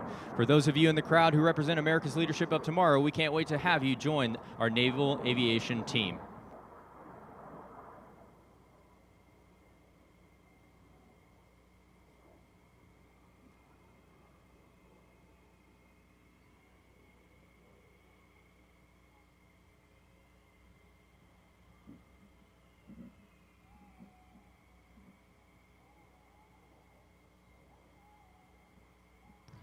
The FA-18 you see here today is one actually used to train pilots and Wizzos at Strike Fighter Squadron 106, based at Naval Air Station Oceana, Virginia, in Virginia Beach. Plattles and Spud serve as instructors teaching new aircrew how to fly and tactically employ the Super Hornet. Currently, there are 33 operational Super Hornet squadrons in the Navy defending freedom and democracy around the world.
It takes many talented and dedicated young men and women to maintain, fix, and fly these aircraft. Help us thank the entire Rhino Demo Team maintenance team and our maintenance professionals here at the show. They are AM1 Daniel Grice from Brooklyn, New York, AT2 Kenneth Ferrara from Murfreesboro, Tennessee, AME2 Emily Hopkins from Houston, Texas, and AM2 Shalik Zimmerman from Brooklyn, New York.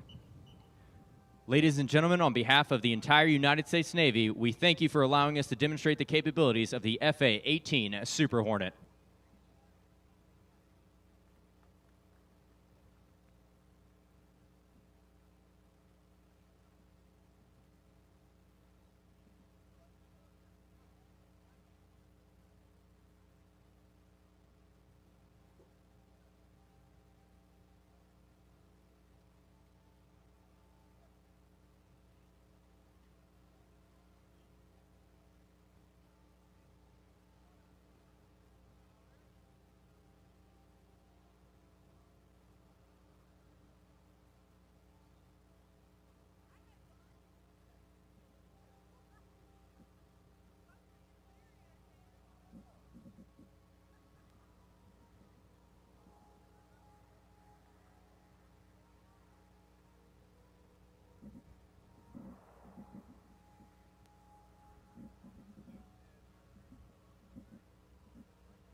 Ladies and gentlemen, let's give a big round of applause to Plattles and Spud for today's Rhino demonstration.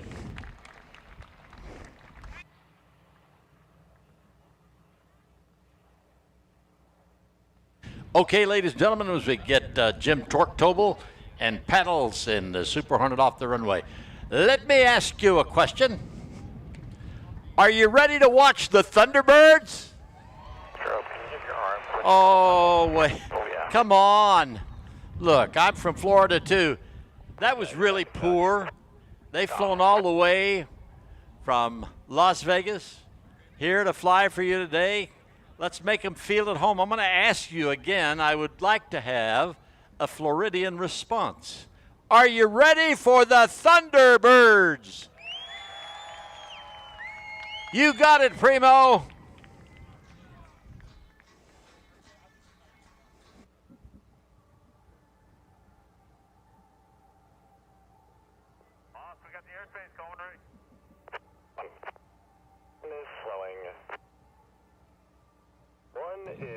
Good afternoon, ladies and gentlemen. I am Major Jake M. Pellizzeri, Thunderbird 8, the team's advanced pilot and narrator from Cincinnati, Ohio.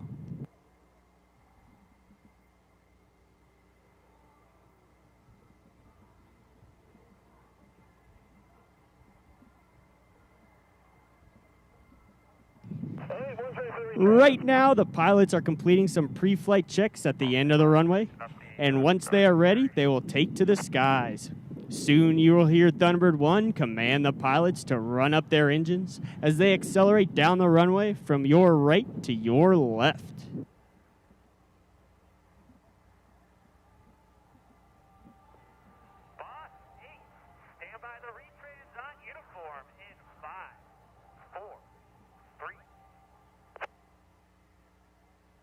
Number 1 is ready for takeoff, runway 28.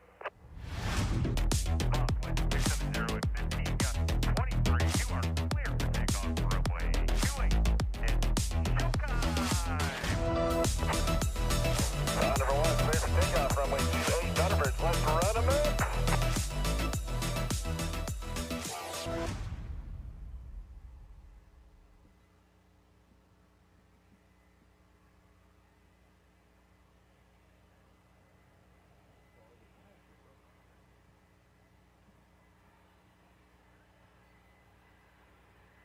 Standby, smoke up ready now. Smoke up ready now. Thunderbirds, release brakes ready now. Burners now.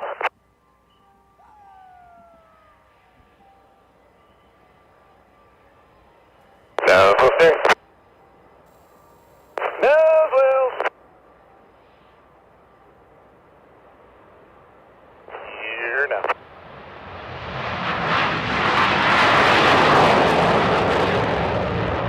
Stand. Burners out, ready now. Power come back, car coming right on the back. Power's coming right on the back. Power's coming right on the back. Those are on the roll. Left air connection in. Connection 2. 3. R. 161 okay. 2. 3. R. Standby smoke. Smoke up ready now. Smoke up ready now.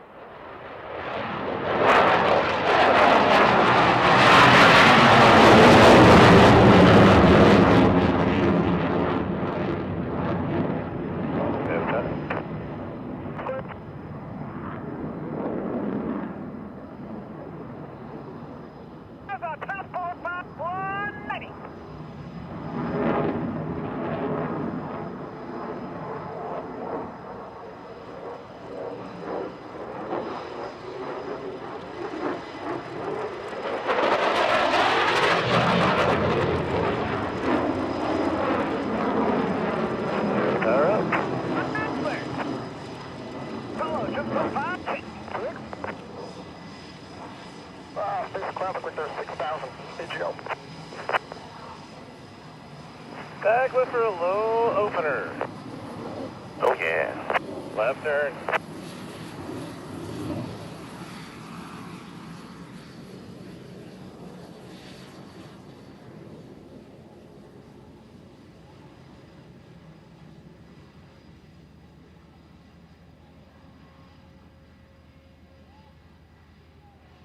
Ease in forward right. Turn ease in forward back. Right. And now Sun and Fun stand tall as America's ambassadors in blue open with a tribute to the greatest nation on earth. America's own, your 2022 United States Air Force Air Demonstration Squadron, known to all the world as the Thunderbirds!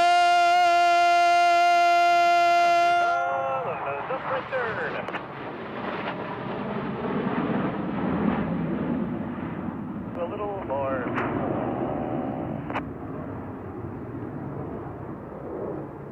A little more.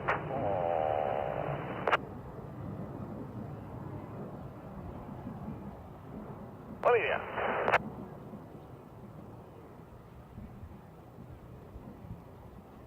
Idea.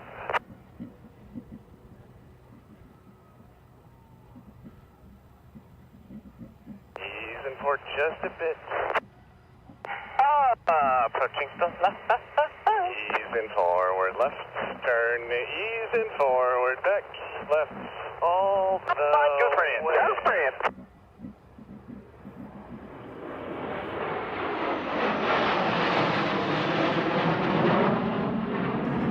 In 1954, the first solo pilot made their debut on the Thunderbirds, and in 1962, the opposing solo was added.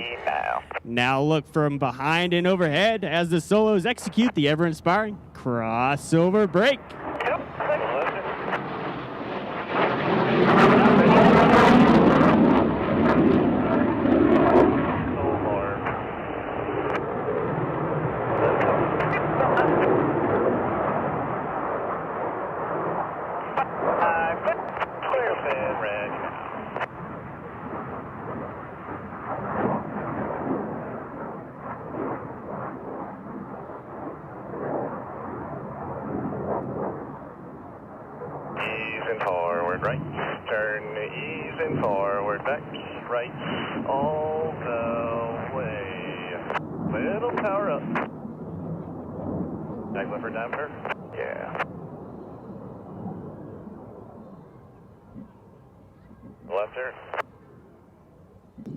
Thunderbird fans, have your cameras ready for a picture of formation flying at its finest as the diamond is approaching from the right at a mere 18 inches apart for your 2022 Diamond Pass in review. Hook on, ready now.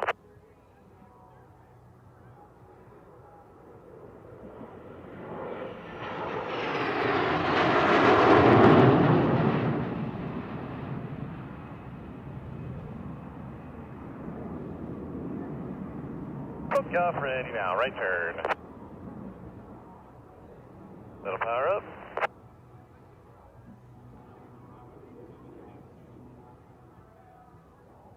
Little power Now up. watch from your left as Thunderbird 5 displays the historic Thunderbird emblem on the bottom of his aircraft with the Knife Edge Pass. Back ready for roll. Oh yeah.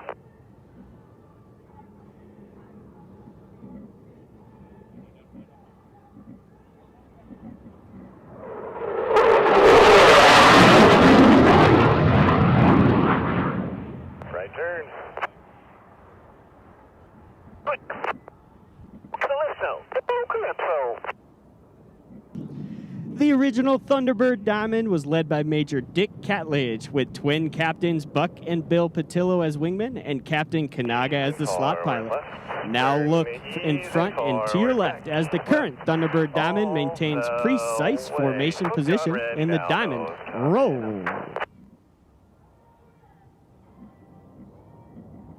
Rolling, listen, rolling into the...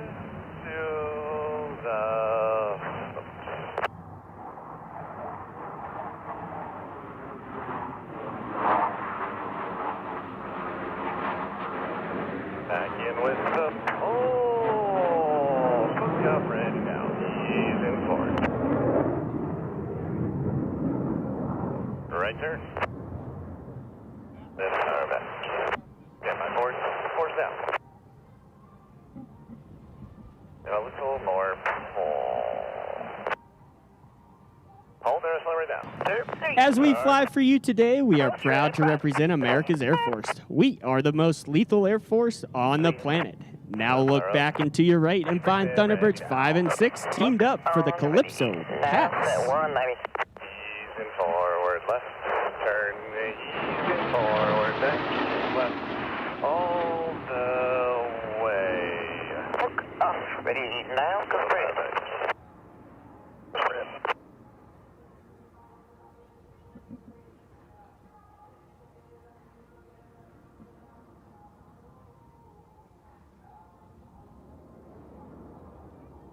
Right turn. Ladies and gentlemen, the Diamond is approaching from behind and to your left in the tight echelon formation. Watch as 1 becomes 4 with the echelon pass in review. Hook on, ready now.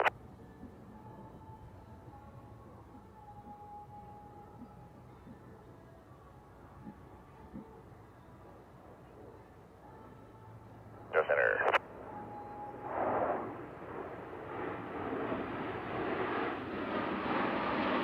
Hook off, ready now. Hold it down right now.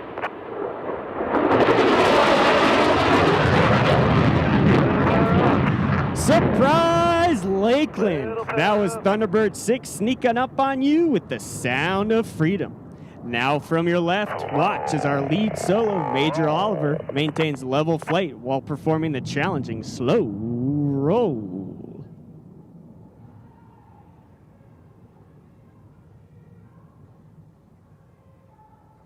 Back left for Bonzo roll. Oh, yeah.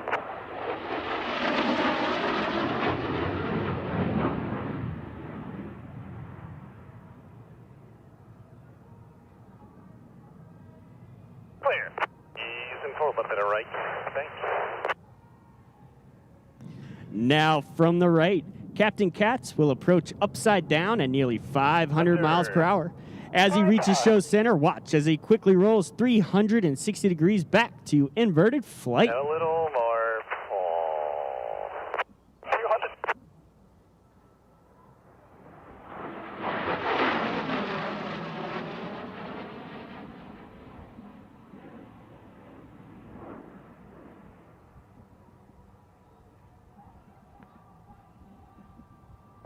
Forward, right. The Diamond is now approaching from the right. This is a rare opportunity to go inside the cockpit of Thunderbird 1 as Lieutenant Colonel Elliott calls for the 4 Diamond pilots to perform simultaneous aileron rolls in close formation. Ready now. Gabanto spread ready now. Stand by. Heck.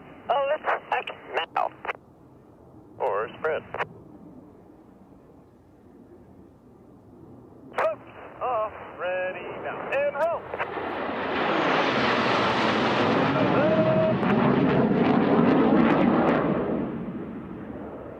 Or this. Shift that. Out of bounds.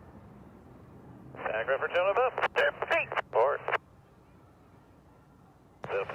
From your right, Major Oliver, and from your left, Captain Katz, inbound for show center at a closing speed of nearly 1,000 miles per hour. Before passing, they'll bank sharply, narrowly avoiding each other for the opposing knife edge. And a little more fall. A little bit of right bank and a little more fall. Ready. Right turn, a little more fall. Down. 2 feet. Or.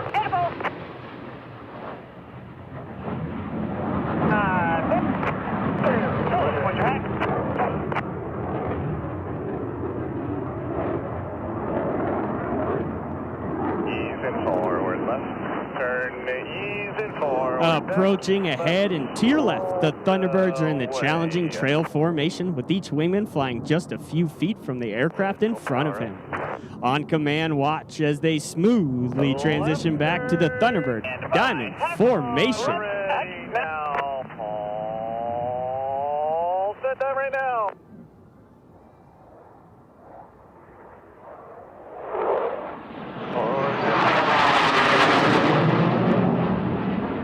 Up ready now, right turn.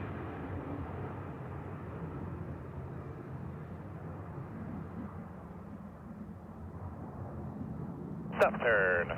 Back right for a high-low hit. Oh, yeah. Our 2 solo pilots have positioned themselves on opposite ends of the show line to cross at show center for the inverted pass. A difficult maneuver made even more challenging since Thunderbird 5 is approaching upside down.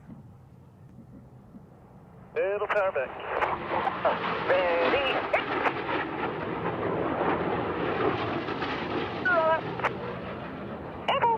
Stand by the brakes. Speed brakes out. Ready now. 5, clear. 6 clear. Call check it. Out of 7.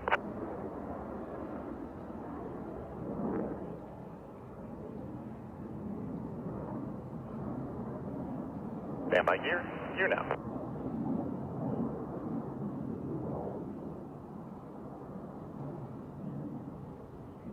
Little power up. Little power up.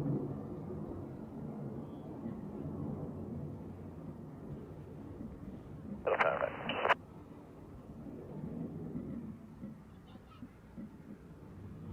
Ease and forward, left. Turn, ease and forward, back, left, all the way. Little power up. Ladies and gentlemen, look back to your right. It's the Diamond. Gear down, flaps down.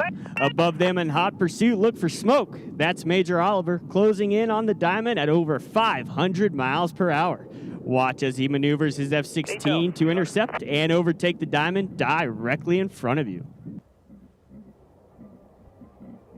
6,200.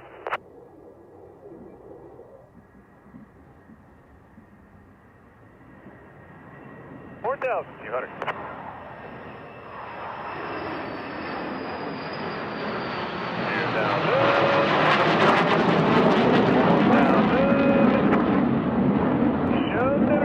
Power coming right on up, power's coming right on up. Give me one pop. Left power back. V6 and ready now. Say my gear, you now.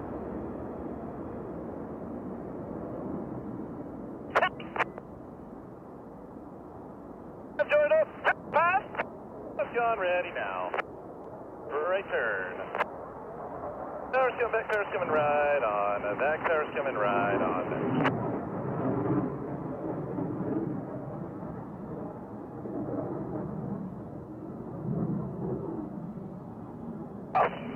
Scattered at 6,000 A, winds are left to right 30 knots.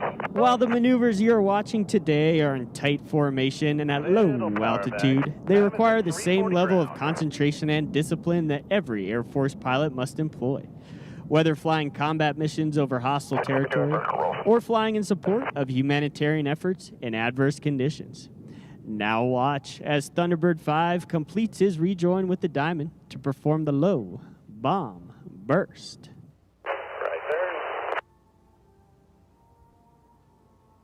Background for a low BB. Oh yeah.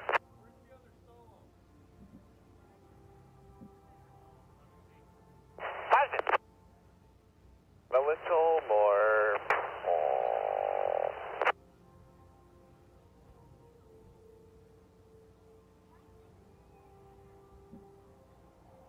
Ease and forward, left. Turn, ease and forward, back, left, all the way.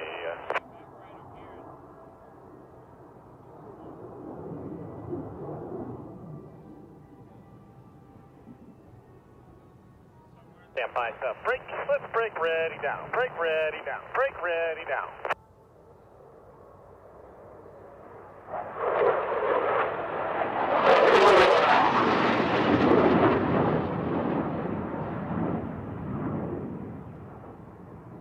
Stand by, heck.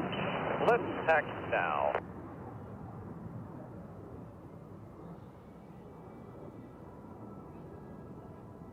Give out, heck.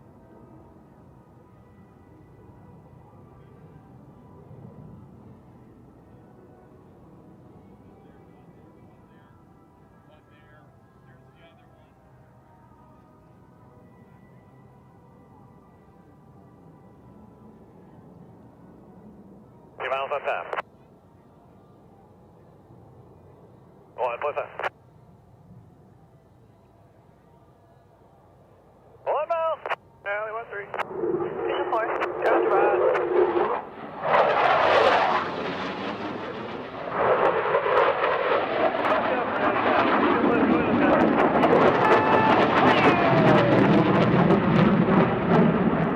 Woohoo! That was Major Kyle Oliver, Thunderbird 5, with one more surprise as he approached supersonic speeds.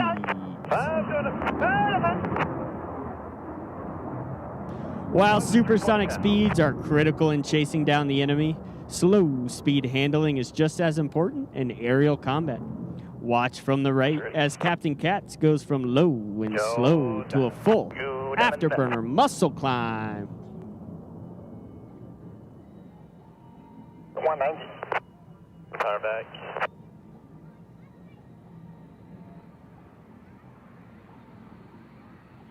Four's in. A little bit of right bank. I can.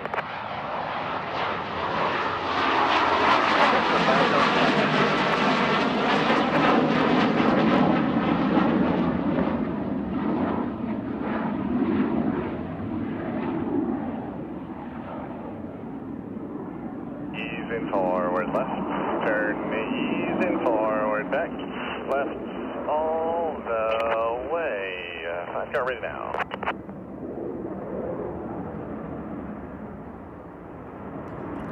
Watch as Thunderbird 5 rejoins with the Diamond to the right as this familiar formation approaches for the 5-car pass.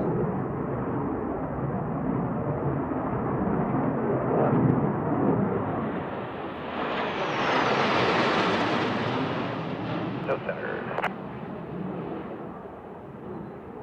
A little more full. Look off ready now. Holster, Stinger ready now. 3, 4.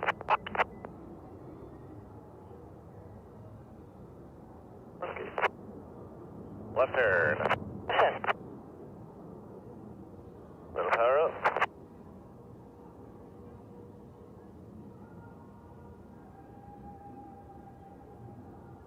From low into the left, count along with Thunderbird 6 as he performs the precise 8-point hesitation roll. Little power up. Stack left for Stinger brake cross. Oh yeah.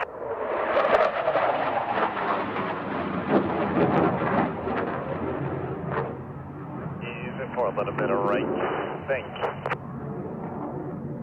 Clear.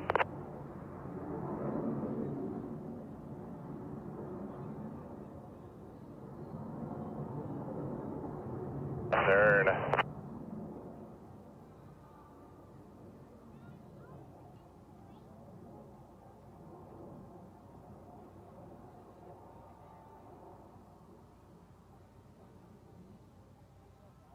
Forward right, turn easy. Ladies and gentlemen, the Thunderbirds would like to dedicate this next pass to all the families here today whose loved ones are deployed around the globe in defense of our freedoms.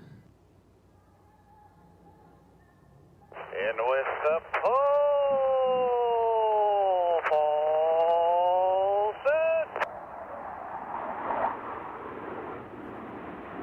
Stand by 5 out, ready now. 800, come outside.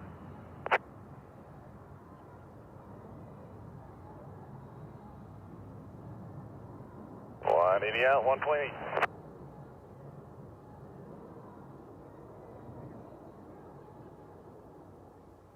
ID at 1.7, ease in forward.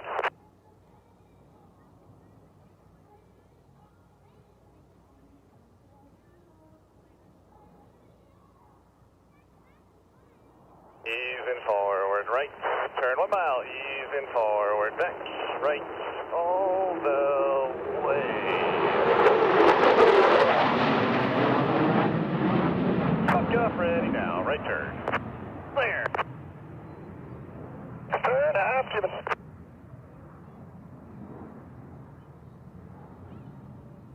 Stand by board, force now. Now watch as Thunderbird 6 demonstrates the raw power and tight turn performance of the F-16 with the maximum performance turn. Little power up. And a little more pull.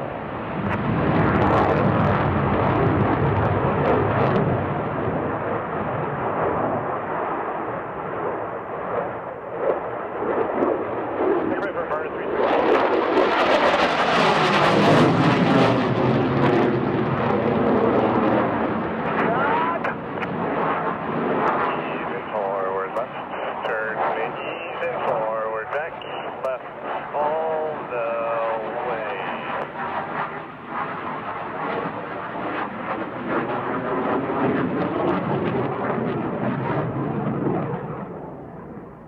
It'll power up.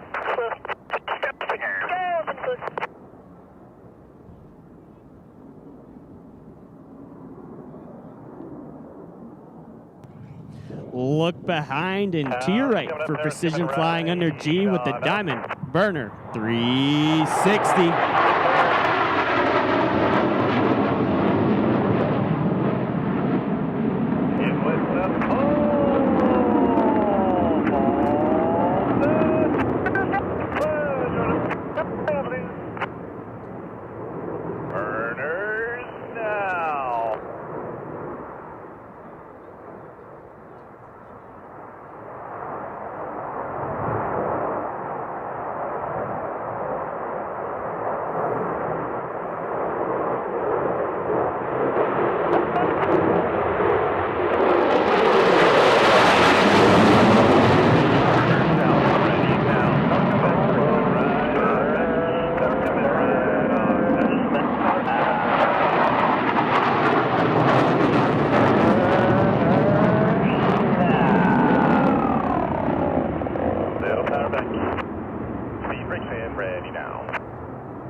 Little power up.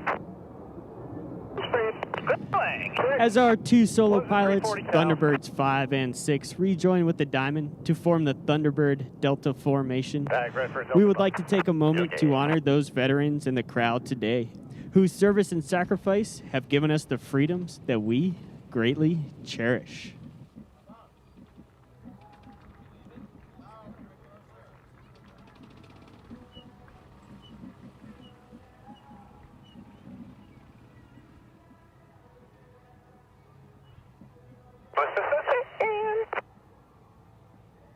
Gun ready now.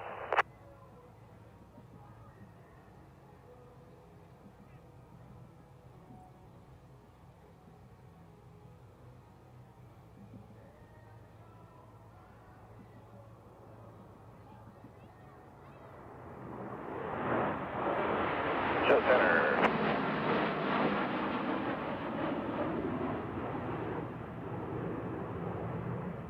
Left turn.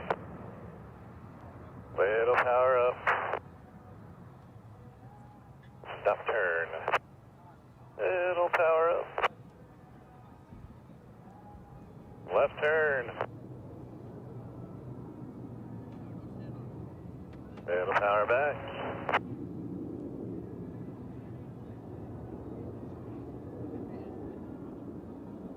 Stand by boards. Boards now.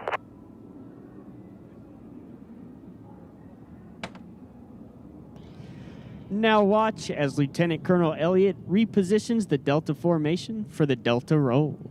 As you take time to watch the precision required to maneuver 6 F-16s as one formation, let that serve as a reminder of not just the teamwork, but also the dedication and commitment that makes our team and the United States Air Force the most capable and credible force on the planet. Ease forward, deck, right, all the way. Smoke gun ready now, nose coming up.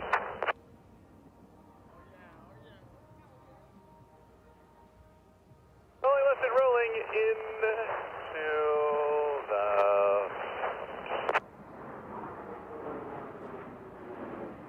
Is that okay?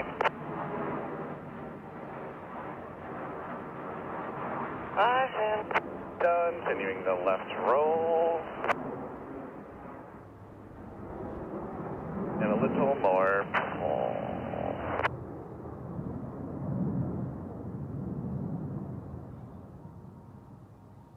Right turn.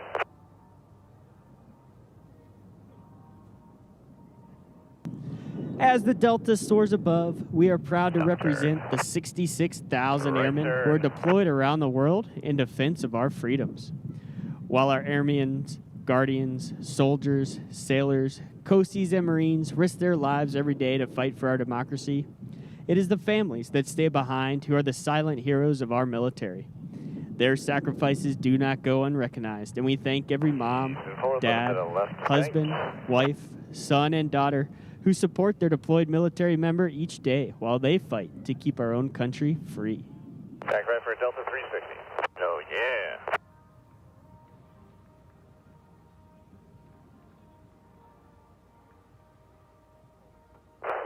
Right turn.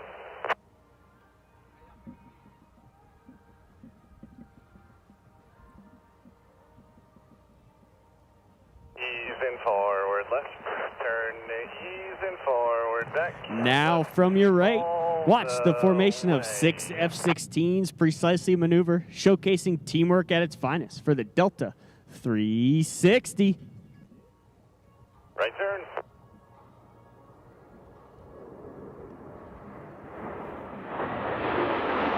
And with the fall set.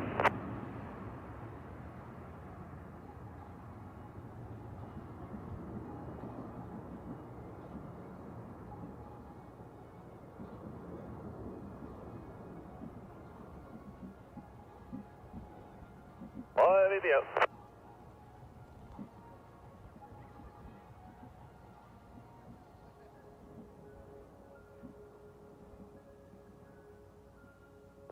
Up. Ease in for just a bit.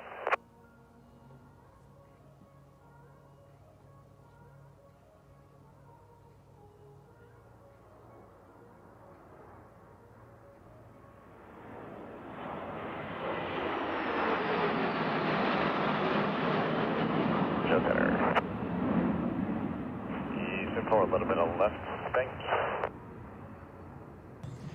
As the Delta repositions for the Delta Burst, the flying skill and grace you see evolves from 69 years of technical training and thousands of hours of practice and employment. Every airman who wears the Thunderbird uniform is a military member first, highly trained in a professional Air Force skill. As Airmen First, Thunderbirds use years of on-the-job training to provide consistent and credible global vigilance, global reach, and global power, giving a critical edge to today's joint warfighting and coalition teams. Wherever they have been before, and wherever they go after their time on the team, the Thunderbirds are airmen first and airmen always, faithfully and professionally representing their brothers and sisters in arms, who are providing unrivaled air, space, and cyber dominance around the globe.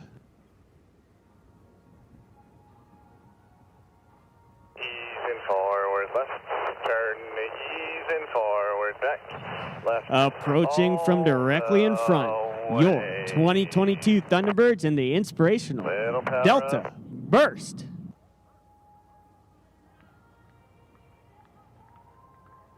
Stand by the burst of blue out. Stand by blue out. Ready now.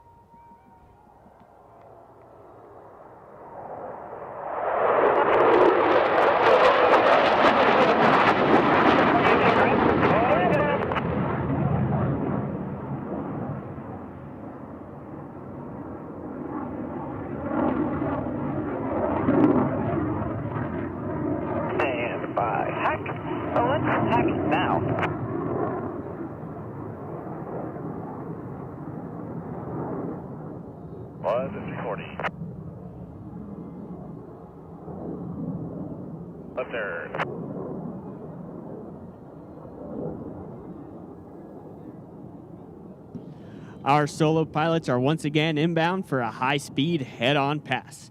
As they cross that show center, watch for them to climb sharply, then reverse course in a split-S maneuver to cross again with a knife-edge pass. Let's go inside the cockpit and listen as they execute this breathtaking maneuver.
Unpitching right.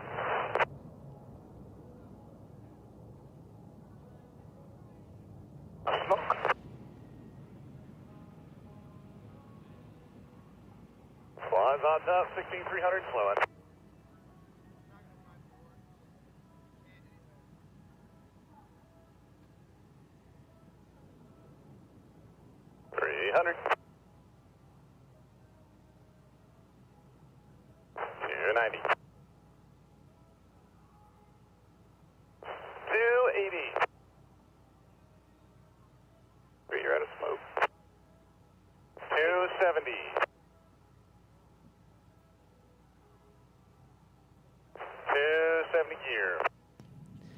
As your Thunderbirds come into land, we hope you have found today's performance inspirational. It is the culmination of hundreds of hours of training and preparation, representing the unparalleled devotion to duty of every combat airman in your Air Force.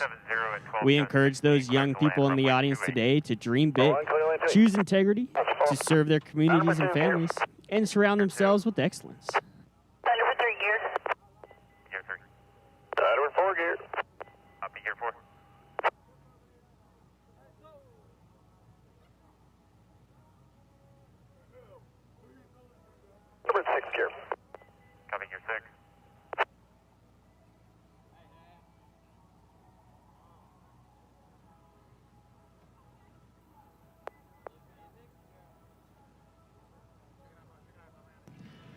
All of us here at the Thunderbird family would like to thank you for your continued support of the United States military and the Air Force.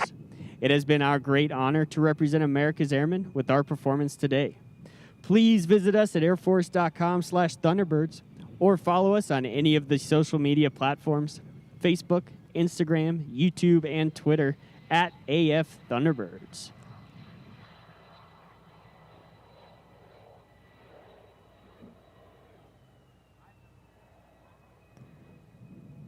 Ladies and gentlemen, it is now my pleasure to introduce you some of the airmen on the ground that have brought the entire show together by providing impressive filming, music, communications, and logistics.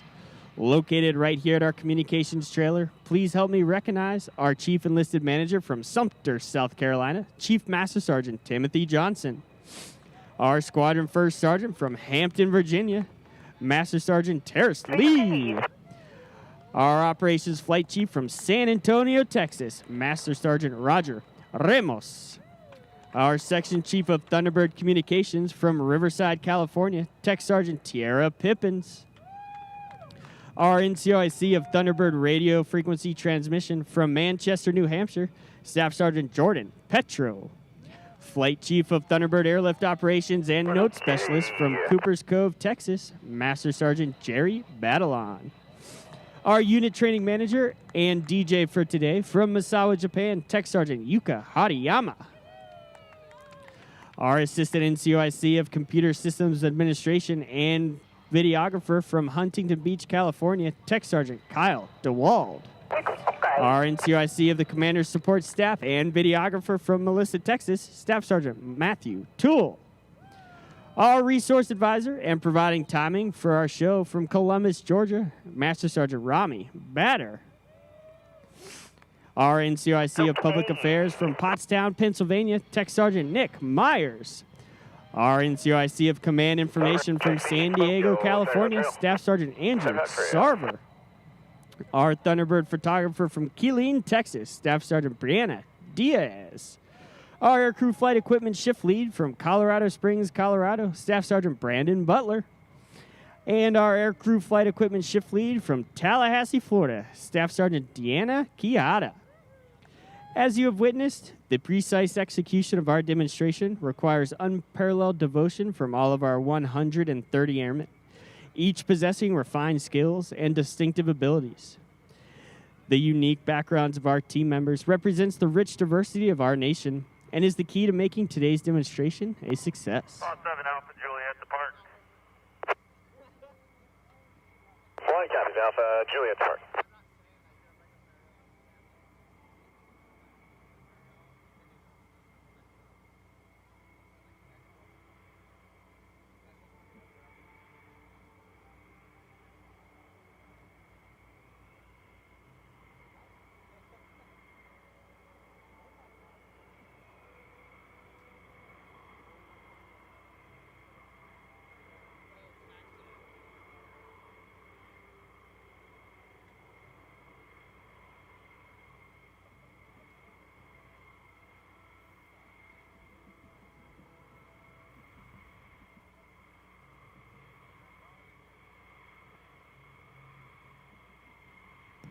Ladies and gentlemen, as our F-16s taxi to park, it marks the completion of today's demonstration, the 4,838th in team's history and our 7th of 69 scheduled this year.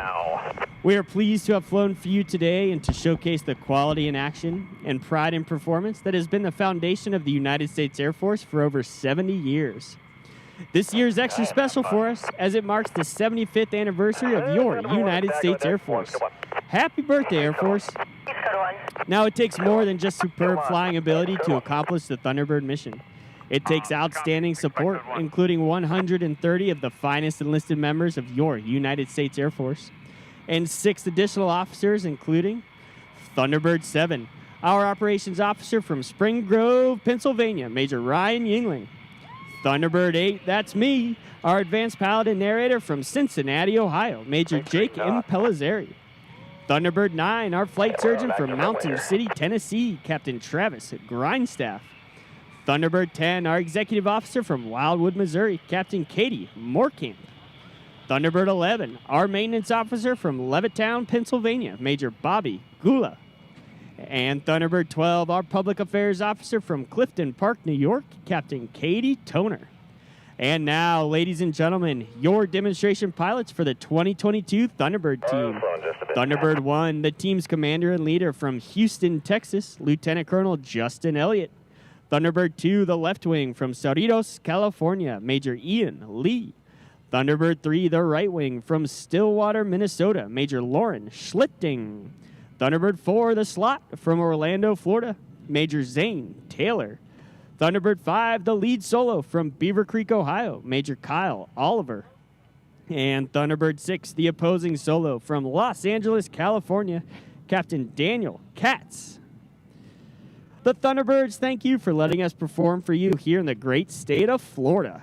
Now it is my pleasure to hand the mic back to the voice of Sun and Fun, Mr. Larry Strain. You got it, Larry. Great job, my friend. Well, Dave Keim, what'd you think of the day? I thought it was great. How about you? Yeah, well, yeah, a little windy, but other than that, we got a full show in, and I think everybody enjoyed every single thing. It was a bit drier than yesterday, though. Yes, it was. Miss Steph, you had some interesting people talking to you today. We really enjoyed being a part of the Sun and Fun live broadcast powered by Live Air Show TV. We are back again tomorrow at 1 o'clock to bring you even more content. We've got some fun stuff in store tonight, more interviews to gather. And you know what? I'm not complaining about the wind because my feet are dry and I didn't have to hunker down in a building. So all in all, this was great, and everybody got to fly today, and it was awesome to see.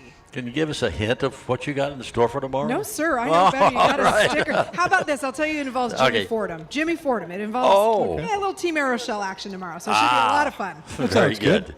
Well, that's a wrap for us, folks. Drive carefully on your way home. Just obey what the security folks are telling you as you leave. We've had a wonderful time.